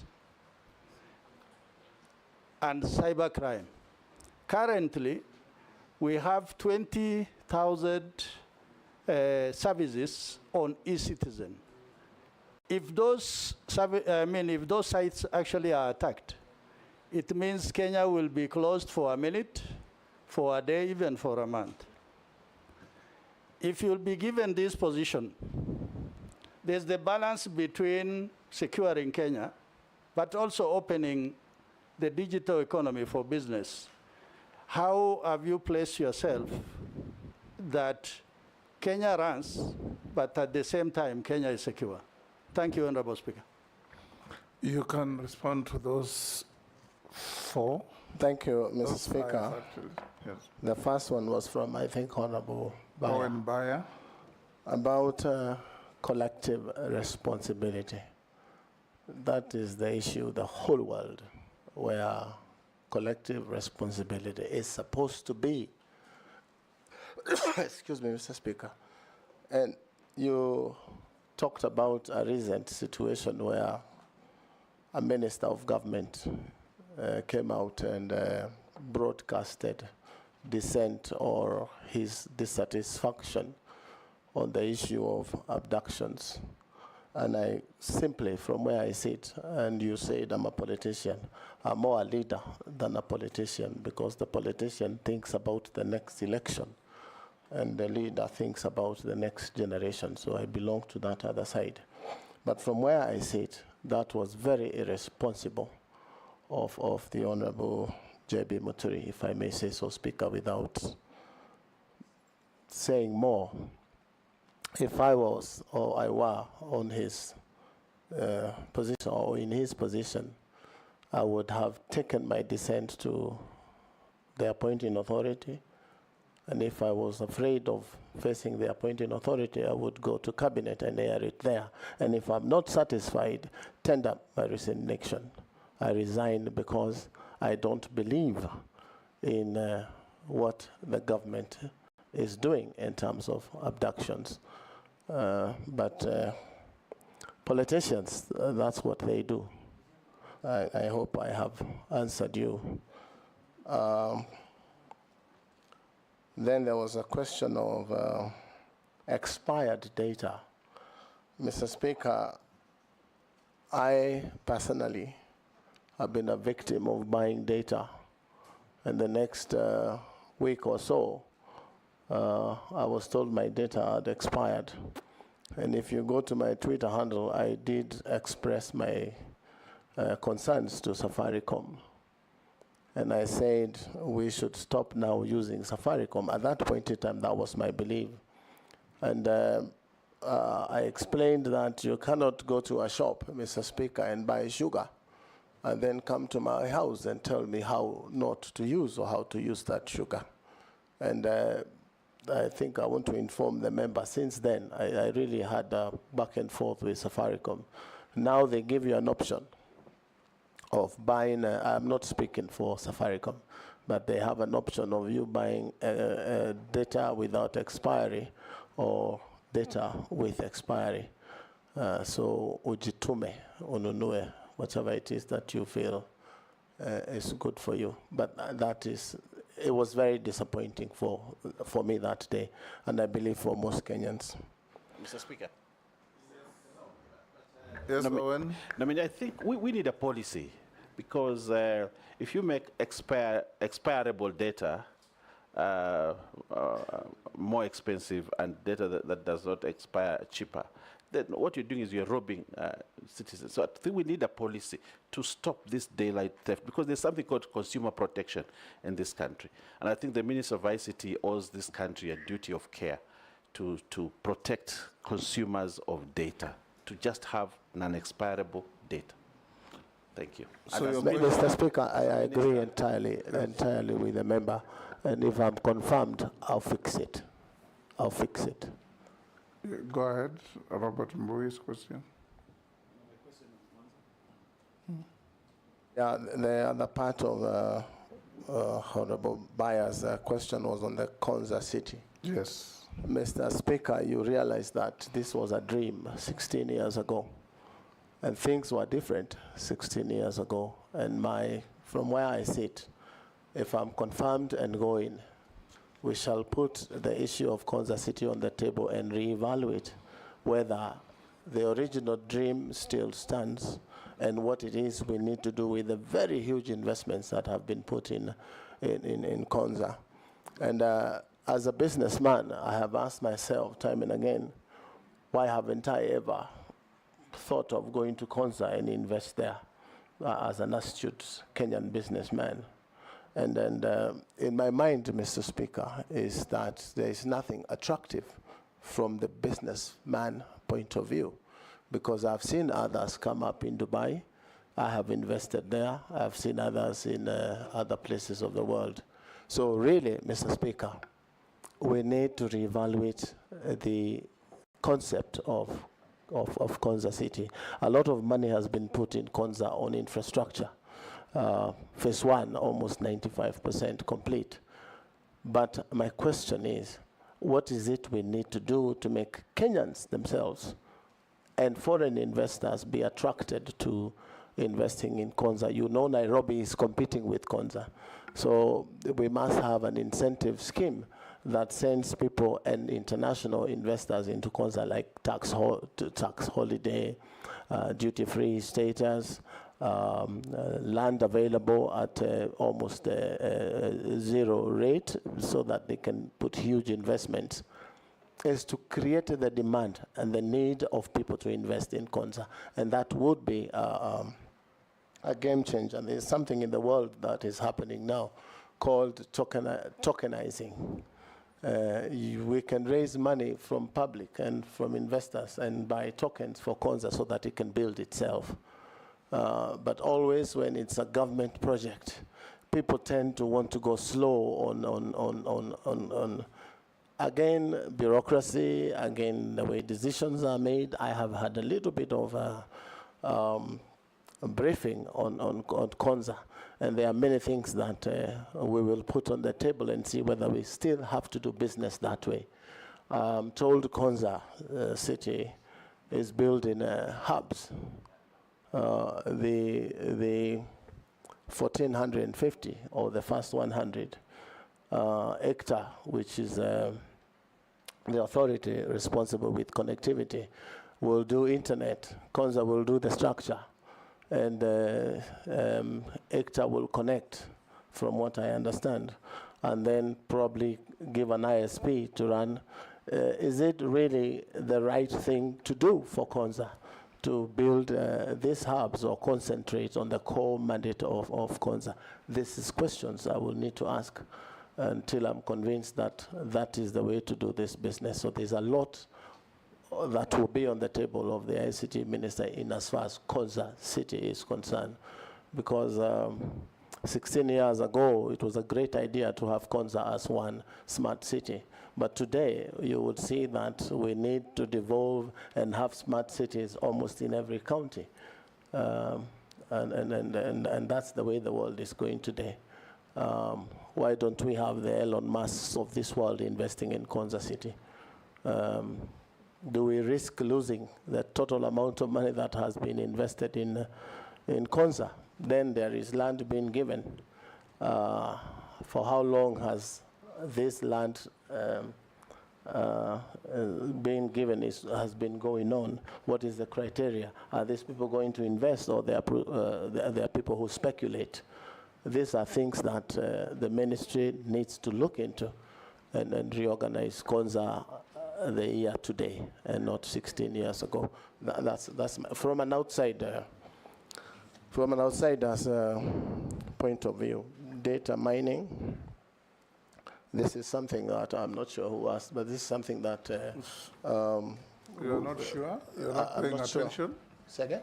You are not sure who asked? I'm not sure. I didn't get the name. That's why I'm saying. Robert I know it is a member sitting just there. So sorry, I did not get your name. But be that as it may. Does that tell a story about you? All these members introduce themselves to you.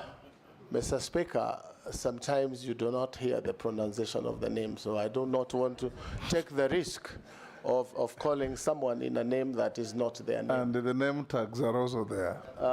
Unfortunately, he is Honorable Robert Mbui. Go ahead and answer his question. I am physically challenged from seeing far. Honorable Mbui, you will excuse me, but data mining, as I had said earlier, it is something that needs to be checked. It needs to be regulated. What sort of data is going into whose hands? You did give an example of a company that was collecting, I think, data from Kenyans, and they were paying. So government should be able to regulate who is it that is collecting data from Kenyans. And I think that's not a big deal to do. We should be able to quickly. In fact, should we allow any foreigner to come and mine our data? In my mind, we should not unless it is done through a government agency. And for what reason, Mr. Speaker, we would want to give data of Kenyans to foreigners? For me, that is a straight no. But you find that Kenyans are very enterprising, Mr. Speaker.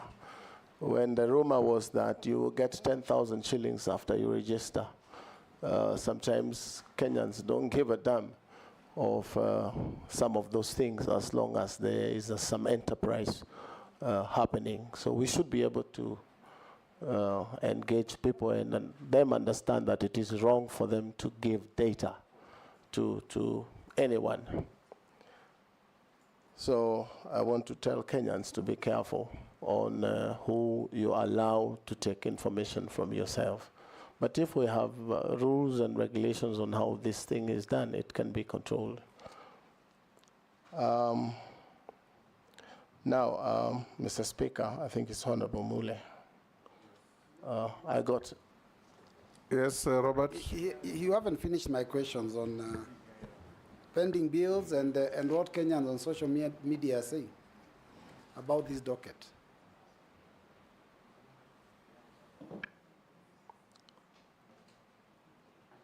I didn't get the question on pending bills, what it was. Yeah, it was about pending bills that the government owes to media houses that have led to some of them collapsing and journalists not being paid so much money. So what will you do when you get into office? And the other one was what Kenyans are saying on social media. They're saying that this docket should have been given to a young, techno-savvy youth in furtherance of Article 10 of the Constitution. So what do you have to say about that? Let me deal with the first one because it's fairly easy. The issue of pending bills, Mr. Speaker, I had addressed the issue of pending bills to Kenyans, not now media owners, Kenyans themselves who've built roads, who've built hospitals, and their money is held by government. I'm saying we must have a way of controlling pending bills. And if we digitize government procurement, media houses procurement, no one will go and spend money they cannot pay. And I gave an example of a governor who walks into office, like I left office, somebody else walked in, and quickly they want to commit money for roads, for either one reason to build roads or another reason. And Kenyans quickly run and put their money into those programs or projects and to wait for many years not to be paid. There must be a way we can legislate on the issue of committing funds that you do not have. But if I am confirmed. Well, there is already a legislation. The PFM Act says it's a criminal offense to procure goods or services in a public entity without an attendant budget. I am guided, Mr. Speaker, but you will see pending bills of some counties. For example, not even media houses. A county has a pending bill list of 7 billion, but their budget for development for 1 year is 1.1 billion. So really out there are many criminals that need to be brought to book. Very many criminals, including government itself. When you procure services of a media house and you do not pay, again, it touches on the same thing, procurement. And you will understand, Mr. Speaker, that there used to be something called e-procurement, which doesn't work. I am sure it doesn't work for a reason. Because if e-procurement works and if IFMIS works, and the controller of budget is in between, you would never be able to commit money to projects for as long as those systems are working. So again, the laws are made here. Sometimes they are not enforced, like you are talking of the misuse of computer and cyberbullying and all those things. The law is there. It's just the enforcement. Suffice to say, there is now a new app. Mr. Speaker, I wanted to clarify that some of the pending bills, the Honorable Nominee, it's not necessarily that there was no budget that was there. there was budget and government procured the services, but there was no exchequer when the service was done. There was no money. You know, government, a budget is a document of intent. So they go and collect money. If they don't collect enough money, then they have no money to pay. That is the way it is most of the time. And if you can deal with the pending bill in your ministry in the manner that you understand, the better for the government. Mr. Speaker, if you allow me to school my friend, Honorable Junet, a little bit on the issue of pending bills, is that the money was not there then. But if you look at it aggregately, the total is that if you have closed your books of the year and you have 7 billion spending bills, and the following year it turns to 9, it means there was no money for that particular project. Otherwise, if it was, you should be able to clear your bills in the successive year. But how you can accumulate 7 billion as your pending bills, even if there was no money exchequer then, it means there was a 6-point-something billion that you spent that you should not have spent. Mr. Speaker, let me ask the nominee this question then. The pending bills, for example, for roads, is 700 billion shillings at the national level now. So does that mean that all that procurement was done without a budget? The simple answer, Mheshimiwa, is as the Speaker says, the PMF Act stipulates how you spend government money. Speaker. So, Dawood, what is it? Can he respond to that first? Yeah, it's regarding the pending bills he's speaking about. I want to ask him, because he was the governor of Kiambu, when he left, what amount of pending bill did he leave behind for his successor? Mr. Speaker, that is an easier one. It was about 300 million, and these were projects running between my the second last year of the term, and we would have been able to pay those pending bills in the following year. But today, I hear it stands to 6-point-something billion. I would not say why. Can you respond quickly? We're running out of time. Go to Mule's question. Mule. Then Raso, then Sharia. To protect Kenya's investors, business, and the Gen Z, sometimes government buries its head in the sand and pretends sometimes not to know exactly what is happening. Mr. Speaker, if I'm confirmed and I go to the minister, we should be able to bring these things to light and discuss openly on the problems that face the country. You also asked me why me and not a Gen Z. Mr. Speaker, this country has room for all of us. Gen Zs, millennials, and yourself and I, Mr. Speaker. So that you didn't appoint yourself, so no, you don't have to belabor that. Thank you, Mr. Speaker, for go on and answer the question. Your guidance. Yes, I think I have answered Mr. Mule's questions. Point of order, Mr. Speaker, and I'm sorry to call for a point of order. Who is that? Myself. Yes, Mule.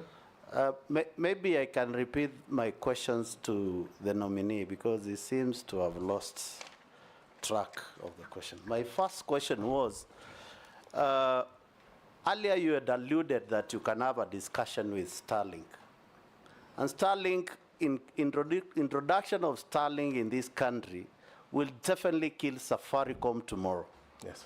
And therefore, the government will lose the revenue they have been collecting from Safaricom and also the investment they have done on the fiber cable. Right. My question is, how will you protect foreign investors not to come and kill Kenyan's company on the expense of what they intend to do in the country, despite that there are satellite on the river? There is massive investment of fiber cable in this country. Question number 2, we are talking about Vision 2030. The emphasis is that the development of knowledge-based economy, highlighting the emphasis of ICT integration in education to enhance productivity and efficiency within the country. How will you use the office, if approved, to make sure that ICT become a key pillar in education sector in this country, to make sure that we don't have this issue we are facing whereby we cannot leverage on what comes out of the school and take advantage of the concert city as it was envisaged by the Vision 2030. Thank you. Thank you, Mr. Speaker. Honorable Mule, the issue of Starlink that I referred to when I think I was answering Honorable Koichi's question was in as far as we don't have fiber optic and we don't have masts in places like, for lack of a better example, Garissa or one of those places. And masts of aerial masts of Starlink are available. And as we speak now, today, Kenyans are using Starlink.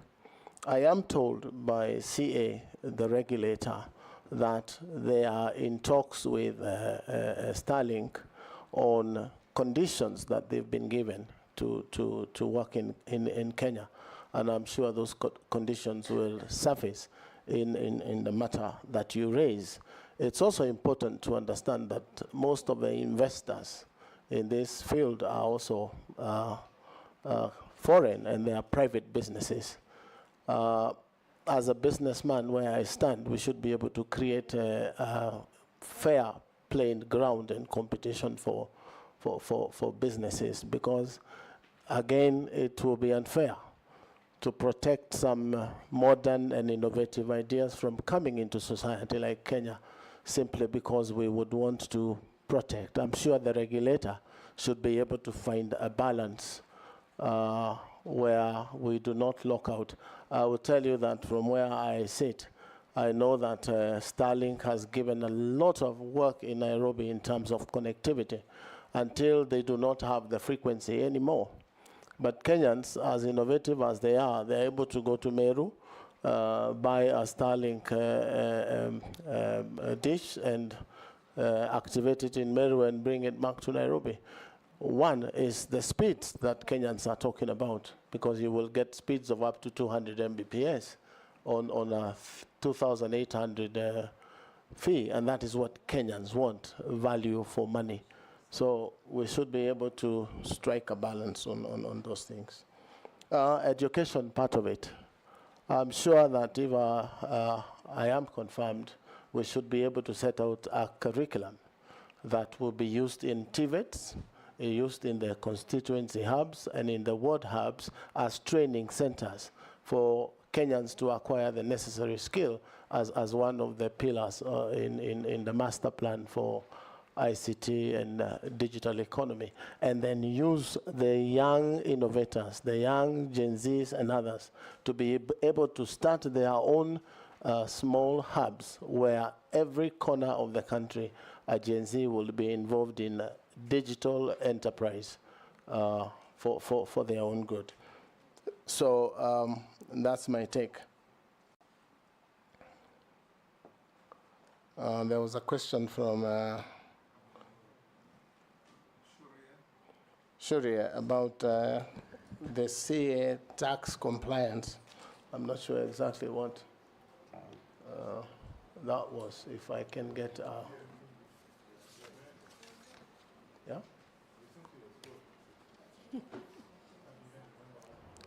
I'm not sure exactly, Speaker, how... He's left.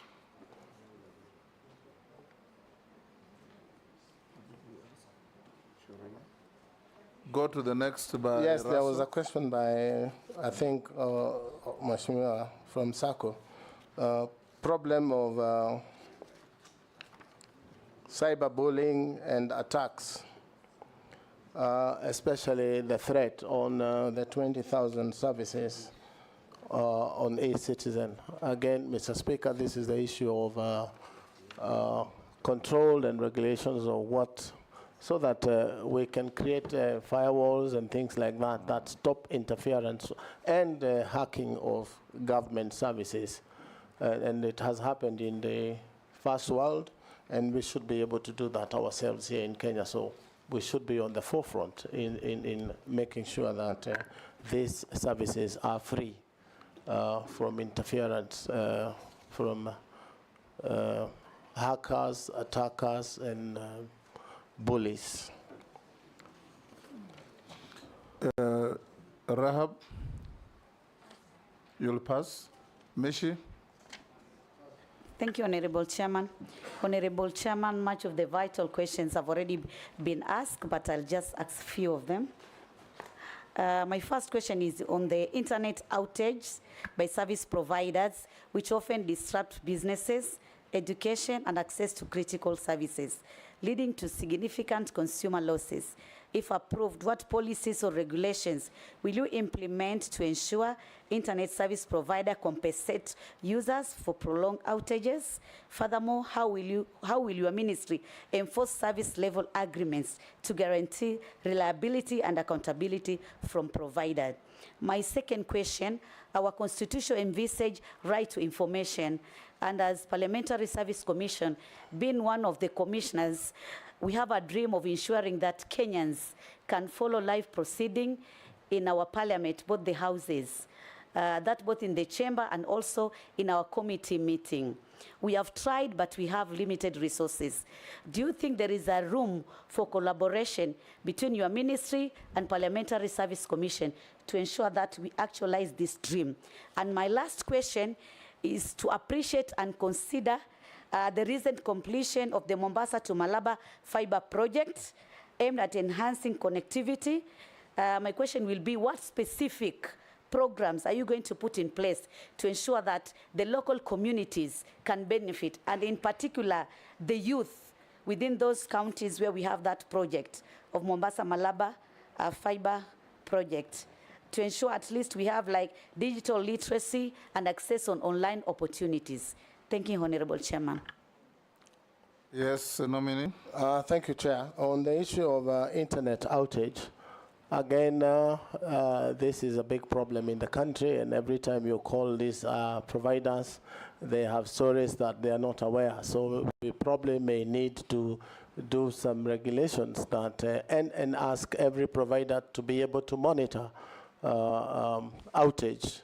But it's tricky because you will find, Mr. Speaker, we have some providers who have capacity of 1 gig in a certain area, but they have acquired or given internet to double that capacity, meaning every other time half of the places will not be working. And this is something the regulator should be able to take up quickly and make sure that we have consistent, stable internet for business. But you also see that most of the internet services are based on stable power. So if we have unstable Kenya power supply, you will find that sometimes there is outage because of lack of energy from Kenya Power. So it cuts across departments, but we should be able to bring these people together and see what we can do to reduce outage. One of the ways, Mr. Available, and solar is really not that expensive. A hub can get 4 panels that will keep the hub running for probably 70% of the time when the sun shines. But yes, it's a concern for many. It's also a concern that you will pass some places on mobile network is not working, 3G or 5G. So it's something that I should be able to take up with the regulator and see what it is that the department can do, even in terms of compensating people on the time that they have lost. But knowing businessmen in Kenya as we are, sometimes it's tricky when you start talking of compensations, but it is something that can be looked into. I don't know exactly why PSC or Parliament would not have stable internet when government owns 20% of the internet on the cable. So, Madam Misha, Honorable Misha, if I'm confirmed, I will bring a direct line of internet into the National Assembly. And that should be internet that is almost free. Because if you look at internet as a pipe of water, it is full of water flowing, and it doesn't stop flowing. So if it is not tapped, it means it goes to waste. Again, Mr. Speaker, policy-wise, it's important that we try and classify internet as not only essential, but a vital, essential, and desirable commodity. You will find that water is a utility, power is a utility. I would want to drive the ministry, if I'm confirmed, Mr. Speaker, to classify internet as a vital, essential, and desirable utility, so that the issues of way leave, etc., and the fees that are charged by counties become a thing of the past, so that we can move internet to the whole republic and people enjoy high-speed internet. You will find that even things like hotspots that were put by government, most of them are not working because they were put, internet connected, the switches were put, the extenders were put in place, but there was no sustainability plan. And in my first few days in office, if you confirm me, is to make sure that we have an arrangement with ISPs who have services there and probably have cross-trade with what they pay in fees, and they man those public hotspots so that there is internet every corner of the republic. As the president says, every market should have internet, and that is my belief. The second one is, what plans do you have for scaling up digital literacy skills development in Kenya, particularly in our schools, universities, and local communities, to prepare them for the demands of the digital economy and workspace? And last, how will you address the issue of radio and TV stations, particular vernacular stations, promoting betting and gambling, which has increasingly affected all segments of society, including older generation? What measures will you implement to regulate such content and protect vulnerable populations and curb this negative social impact through caused by excessive gambling? Good. Those are questions sent in by members of the public. Thank you. Let's take one more from Naisula. This is a direct question. If approved for appointment, what 5 key deliverables can the youth of Kenya expect to see from your office in the short and medium term? Mary Masse, you have a question from a member of the public? Yes, from the member of the public. He's saying, digital services require public trust. How would the CS nominee maintain ethical standards in the use of technology, especially in projects that involve surveillance or data collection? And then the second one is, ICT projects have historically faced challenges related to corruption and mismanagement. What specific measures will the CS nominee implement to ensure transparency and accountability in ICT procurement processes?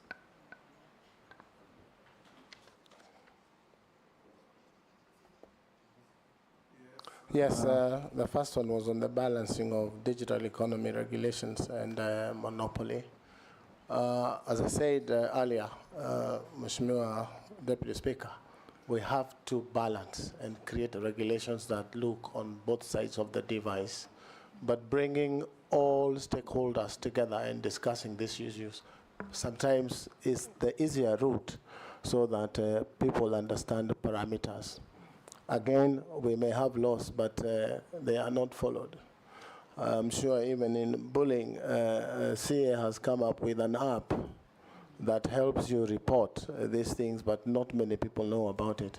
So engagement with public and stakeholders would help us come up with regulations on how to control that monopoly. Plans on how to scale digital skills. We have said we develop curriculums on TVETs in secondary schools and all these things, which we will work together with the Ministry of Education to make sure that this very vital tool is available to Kenyans through secondary TVET and even primary schools. And as it is the plan to connect all institutions of learning with high-speed internet, which is again available on the fiber optic cable. That will enhance learning.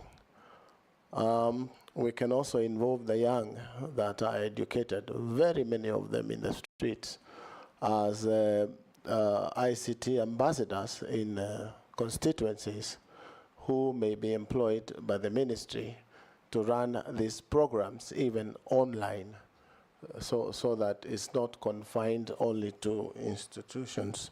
And that is my thinking. Betting, Mr. Speaker, it is a very serious problem. Where you find, without risking naming radio stations, you will find a young man holds a knife to the mother in the morning and asks for 100 shillings. And if you don't give, nitakuduka. And this is betting. I am sure there must be a way of controlling betting in Kenya. It is a big problem. One may not understand because it looks like 100 shillings in betting, which is neither here nor there. But if you listen to what these radio stations say, they have 1 million people early morning putting 100 shillings and hoping to earn 100,000 shillings. If my mathematics are right, Mr. Speaker, that is 100 million shillings in that first hour of the day on one radio station.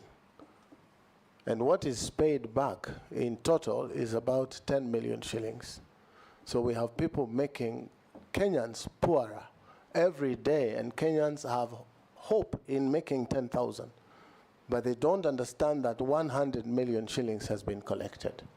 So this is a thing that cuts across security, ICT, and the freedom of radio broadcasting, etc., that the government needs to come together and stop. We have governments out there that have stopped gambling completely, at the risk of getting in trouble with these cartels because they are there. We need to do something, and urgently so, to control. What will you do? You know, I will call the ministry in charge of security, and this is a security concern. I should be able to move even in cabinet and say, do we think we need to deal with gambling? Because in my view, this is what is happening. It requires a concerted effort of government, Mr. Speaker, my belief. Single-handedly, I will not be able to handle. We have to do this together. Again, talk to members of the public. They have never understood this as a business that helps certain people and not them. They believe that they have a chance of putting in 100 and coming out with 10 million shillings or 10,000 shillings. Also, we could use an approach, Mr. Speaker, where people use token of 100 shillings to buy into government programs like Konza, so that every Kenyan who puts 100 shillings, in a month or so, it has 8% in terms of ownership of 8 shillings from 100, sorry, to 150 over 2 or 3 months, so that instead of getting 10,000 from gambling, you're getting 10% of your investment at the end of the month. And this is happening the world over in terms of tokenization. people invest in shares. So if we can encourage Kenyans to invest in shares of places like Konza City, you will find that they are putting the gambling money into useful savings in the future. But this is also a culture that, Mr. Speaker, has really grown in Kenya. The gambling culture is a menace, just to say the least. Honorable, I should ask for deliverables for the youth. We are saying we want to involve them to come to these cyber cafes, learn, and engage them to take loans of government. I will be proposing a loan fund for the young, the youth, and everyone, ICT loan fund for startups, where we will lend them LPOs to buy computers, to buy routers, and to have rent to pay. This will move the 1450 burden of building a class in a ward, as opposed to building. They will get rentals, get skills from government, a planned curriculum skill for them, and then we will win them out to be on their own and make money on their own, because the digital platform right now, I'm told, is contributing about 10% of our GDP. It should be moving to 50%, because that's where the world is. Again, if we can deal with the exploitations that the Honorable Ichongwa talked about, where people find digital jobs can be done, HBOs in Kenya, very cheaply. If we regulate that and make them get a good share of their contents, you will see content creators right now are crying that music played on radios, etc., that money never gets to them. We should be able to quickly deal with that so that they get a good share of the YouTube runs that their content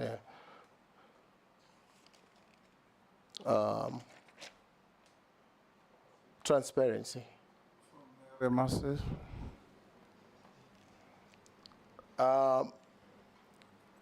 Mr. Speaker, in my mind, where I sit, corruption is a problem again, a problem talked about all over. But if the dealings of government are in the open, for example, there is a portal of the Ministry of ICT and the stuff that the ministry is doing, the engagement with public will put fear in people who plan to do certain things, Mr. Speaker, corrupt dealings. Information is power in the hands of the public, and creating discussions openly. But you will find, again, corruption, Mr. Speaker, doesn't happen on the payment. It happens from inception. So if these things are brought to the open, it will minimize corruption in public affairs. So as a ministry, if I'm confirmed, I should be able to say, I will make sure in the next 6 months, if I'm confirmed, Mr. Speaker, that the Ministry of ICT and Digital Economy is completely digital, and hoping that other ministries, because we now have officers, I'm told, Ministry of ICT directors in every ministry, we should be able to get Kenya government services digital completely. There's a lot of talk out there of e-citizen not working. I've been a victim myself, Mr. Speaker, trying to pay discharge fees for land. And it's important for us sometimes to tell the public what is happening to these platforms. And what I understand, and which we should be able to deal with, Mr. Speaker, is that the front end, which is the application to pay, is automated, such that you can do that in 15 or 5 minutes, so to speak. But when the application for discharge goes to lands, there are files that they have to go through manually to be able to generate an invoice for you. So we've done half the automation. So we should be able to tell Kenyans how progressively we are doing in terms of automating end to end. And I'm sure that can be sectionalized in every ministry that is giving government services. But getting 20,000 services today is not a simple thing. So I'm thinking if we all buy into the idea of making Kenya a digital country in terms of government services, it will be easy for everyone, even for members of parliament, where they want to know exactly what is happening in every ministry. And those portals are available for read only. You should be able to know from the ministry, even as opposed to you asking a question from a minister, you should be able to know exactly what is happening in the Ministry of Sports in terms of their development programs. So, Mr. Speaker, it's a journey that is worth taking, and we are equal to the task as government service providers. Mr. Speaker. Mr. Speaker. Yes. Probably just correct, Standard Media have put out that he said 1912 is when he started using computers. I just want him to clarify on record so that Standard Media doesn't play around with it. He was born 1912. Yeah, I know. I know. He's only 60. He was born in 1961, but Standard Media have said he started using computers in 1912. That's what they have reported. So we need to, he just needs to just say it. Mr. Speaker, I had said earlier that I had issues with the Standard, and I took them to court and made a little bit of money. So surely, I was not around 1912. But if they don't withdraw, I shall do what is necessary, Mr. Speaker. I thank you. Or simply tell the country when you started using computers. Yes, I had said here, and it's on record, Mr. Speaker, that it was 1992. Yes. And I remember it very well. That's because what that time Somalia had just gotten into problems. Where did the Standard pick 1912? So probably he had 12 instead of 92. We just encourage let's not escalate it. We encourage you, gentlemen of the media, be as accurate as you can in reporting what is going on here. Because Honorable Kabogo didn't say 1912, and if he did, I would have stopped him. Because that would have been a crude misinformation. Honorable Kabogo, there's one more Kenyan called Muhuyo, who says, ask the nominee how he will ensure free, fair, and precise election by ensuring counting and release of result is fast and accurate, like in the US, where results for over 200 million voters is released in less than 48 hours, whereas here, we just have a less than 1/8 of the same. He's also, of course, not factually correct, because we know the case of Florida in the US, yes. But you can answer. Mr. Speaker, thank you. That is a very genuine and good question. Yes. But the ministry that probably, if you confirm me, will have very little on the issue of elections, because there is a body. But as a Kenyan, Mr. Speaker, I would want a situation where I walk into a ballot room where elections are being held. I am identified digitally, I vote digitally, and my vote is counted that minute.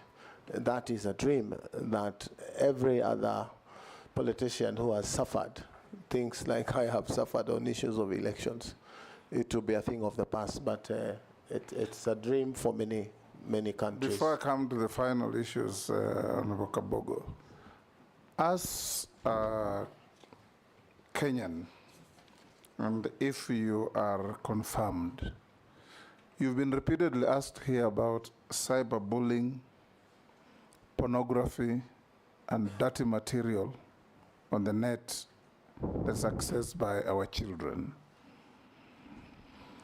We were in Australia in October, and the Prime Minister of Australia was moving a bill, the Prime Minister himself, to curtail access to social media by under 16s because of these kind of reasons. I'm not saying you need that kind of drastic action, but from where you sit, what ideas do you have in protecting children under 16s from access to filth material that is all over. Mr. Speaker. I meet many parents who cry and say, look, I walked into my son's room and I didn't believe what I saw. How old was your son? 7. I walked into my daughter's room. I didn't believe what I saw. How old is your daughter? 10. Mr. Speaker. And remember, the state has a duty to protect and guarantee and guard the morals of our children. Mr. Speaker, as a parent, from where I sit, I don't think what you saw in Australia, if we did that here, would be a drastic move. It may be the first step towards curtailing such dirty players on the internet.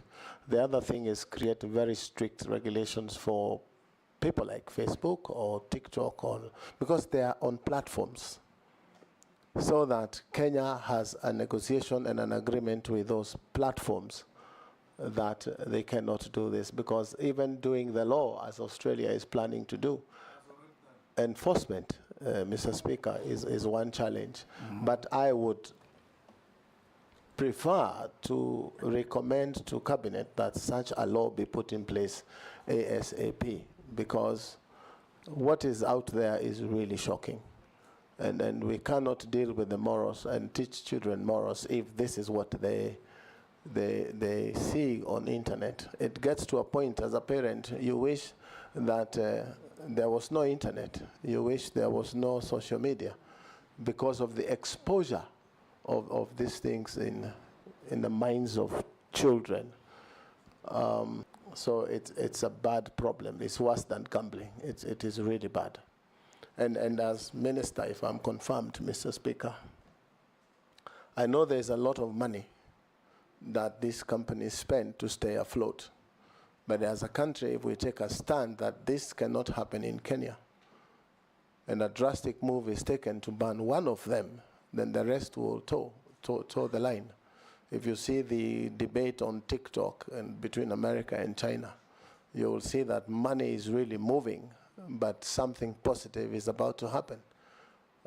So as a Kenyan, a parent, and probably as a minister, is something that is really concerning about what is available there. You cannot even face your children in your own living room because of the material that has come to their heads. And you will see a family that has a boy and a girl of probably that age of 7 and 8. Your guess is as good as mine, Mr. Speaker, what you would see them do. And it is killing for a parent to be able to deal with such a thing. Thank you, Nominee. I will now ask you a few other questions. You told us how hardworking you are and how much money you have made. What is your net worth in terms of assets, houses, Mr. land, Speaker, cash, and bank? Residential houses, Mr. Speaker, my total net worth is about 700 million. Movable assets of about 40 million, Mr. Speaker. Land and farm, about 756 million, Mr. Speaker. Cash and current assets of about 64 million, Mr. Speaker.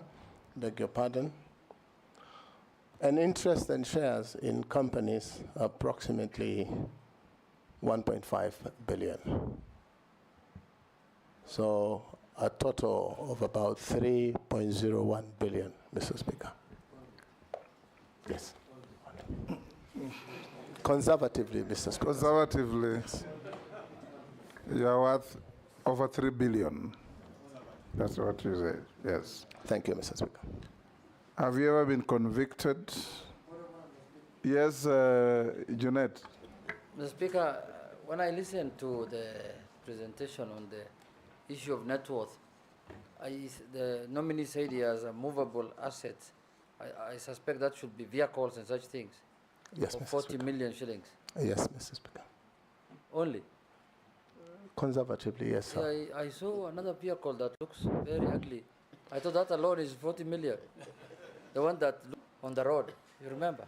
Mr. Speaker, vehicles get devalued almost up to zero, accounting-wise. And you know the prudent rule in accounting, you anticipate both losses and profits. So, yes, it could be about 40 million. Murugara? It is said he also owns a chopper, and I don't see it anywhere here. A chopper. He actually, it's a movable. No. Mr. Speaker, it is true. I had one at some point when I was a young man. What happened to it? And I could fly it myself. I'm a pilot myself, Mr. Speaker. So when I couldn't fly as much, I decided to let it go. You sold it? Yes, I sold it. So it's part of the 3.06 billion. Yes, it's part. Have you ever been convicted of any offense in a court of law? No, sir, I have never been convicted. Have you ever been adversely mentioned in any parliamentary committee report, apart from the cited documents? No, I have never been mentioned, Mr. Speaker. Do you hold an office in a political party? No, I don't, Mr. Speaker. Tujibebe. I resigned from Tujibebe when I was nominated by the president. You nominated a caretaker? Not as yet. The party is going through the process. Have you ever been dismissed or removed from an office? No, sir. On account of contravention of Article 75 of the Constitution? No, sir, I have never been. Okay. Have you ever been adversely associated with practices that depict bias, favoritism, tribalism, nepotism, discharge of your duties? No, sir, but a couple of years ago, I was taken to court on hate speech, but I was acquitted of the charges. That's like nine years ago that I had said something in a Thika stadium that was not pleasant for political opponents, but I was taken to court and I was acquitted. Was it tribalistic or nepotistic? No, it was not tribalistic. It was just political statements. Right. Thank you. We now come to an end with you. Make sure you collect your documents that have been cross-checked with what we have and found to be in order. There was a bit of memoranda on you. We've seen your responses and they are reasonably satisfactory. So unless you are lawfully held, thank you so much. You are discharged to thank go you so back much, to your Mr. Speaker. businesses. And, members of the National Assembly, asanteni sana. Thank you, Honorable Kabogo. Members, we'll have a 10-minute break to allow the clerk and his team to prepare for the next nominee.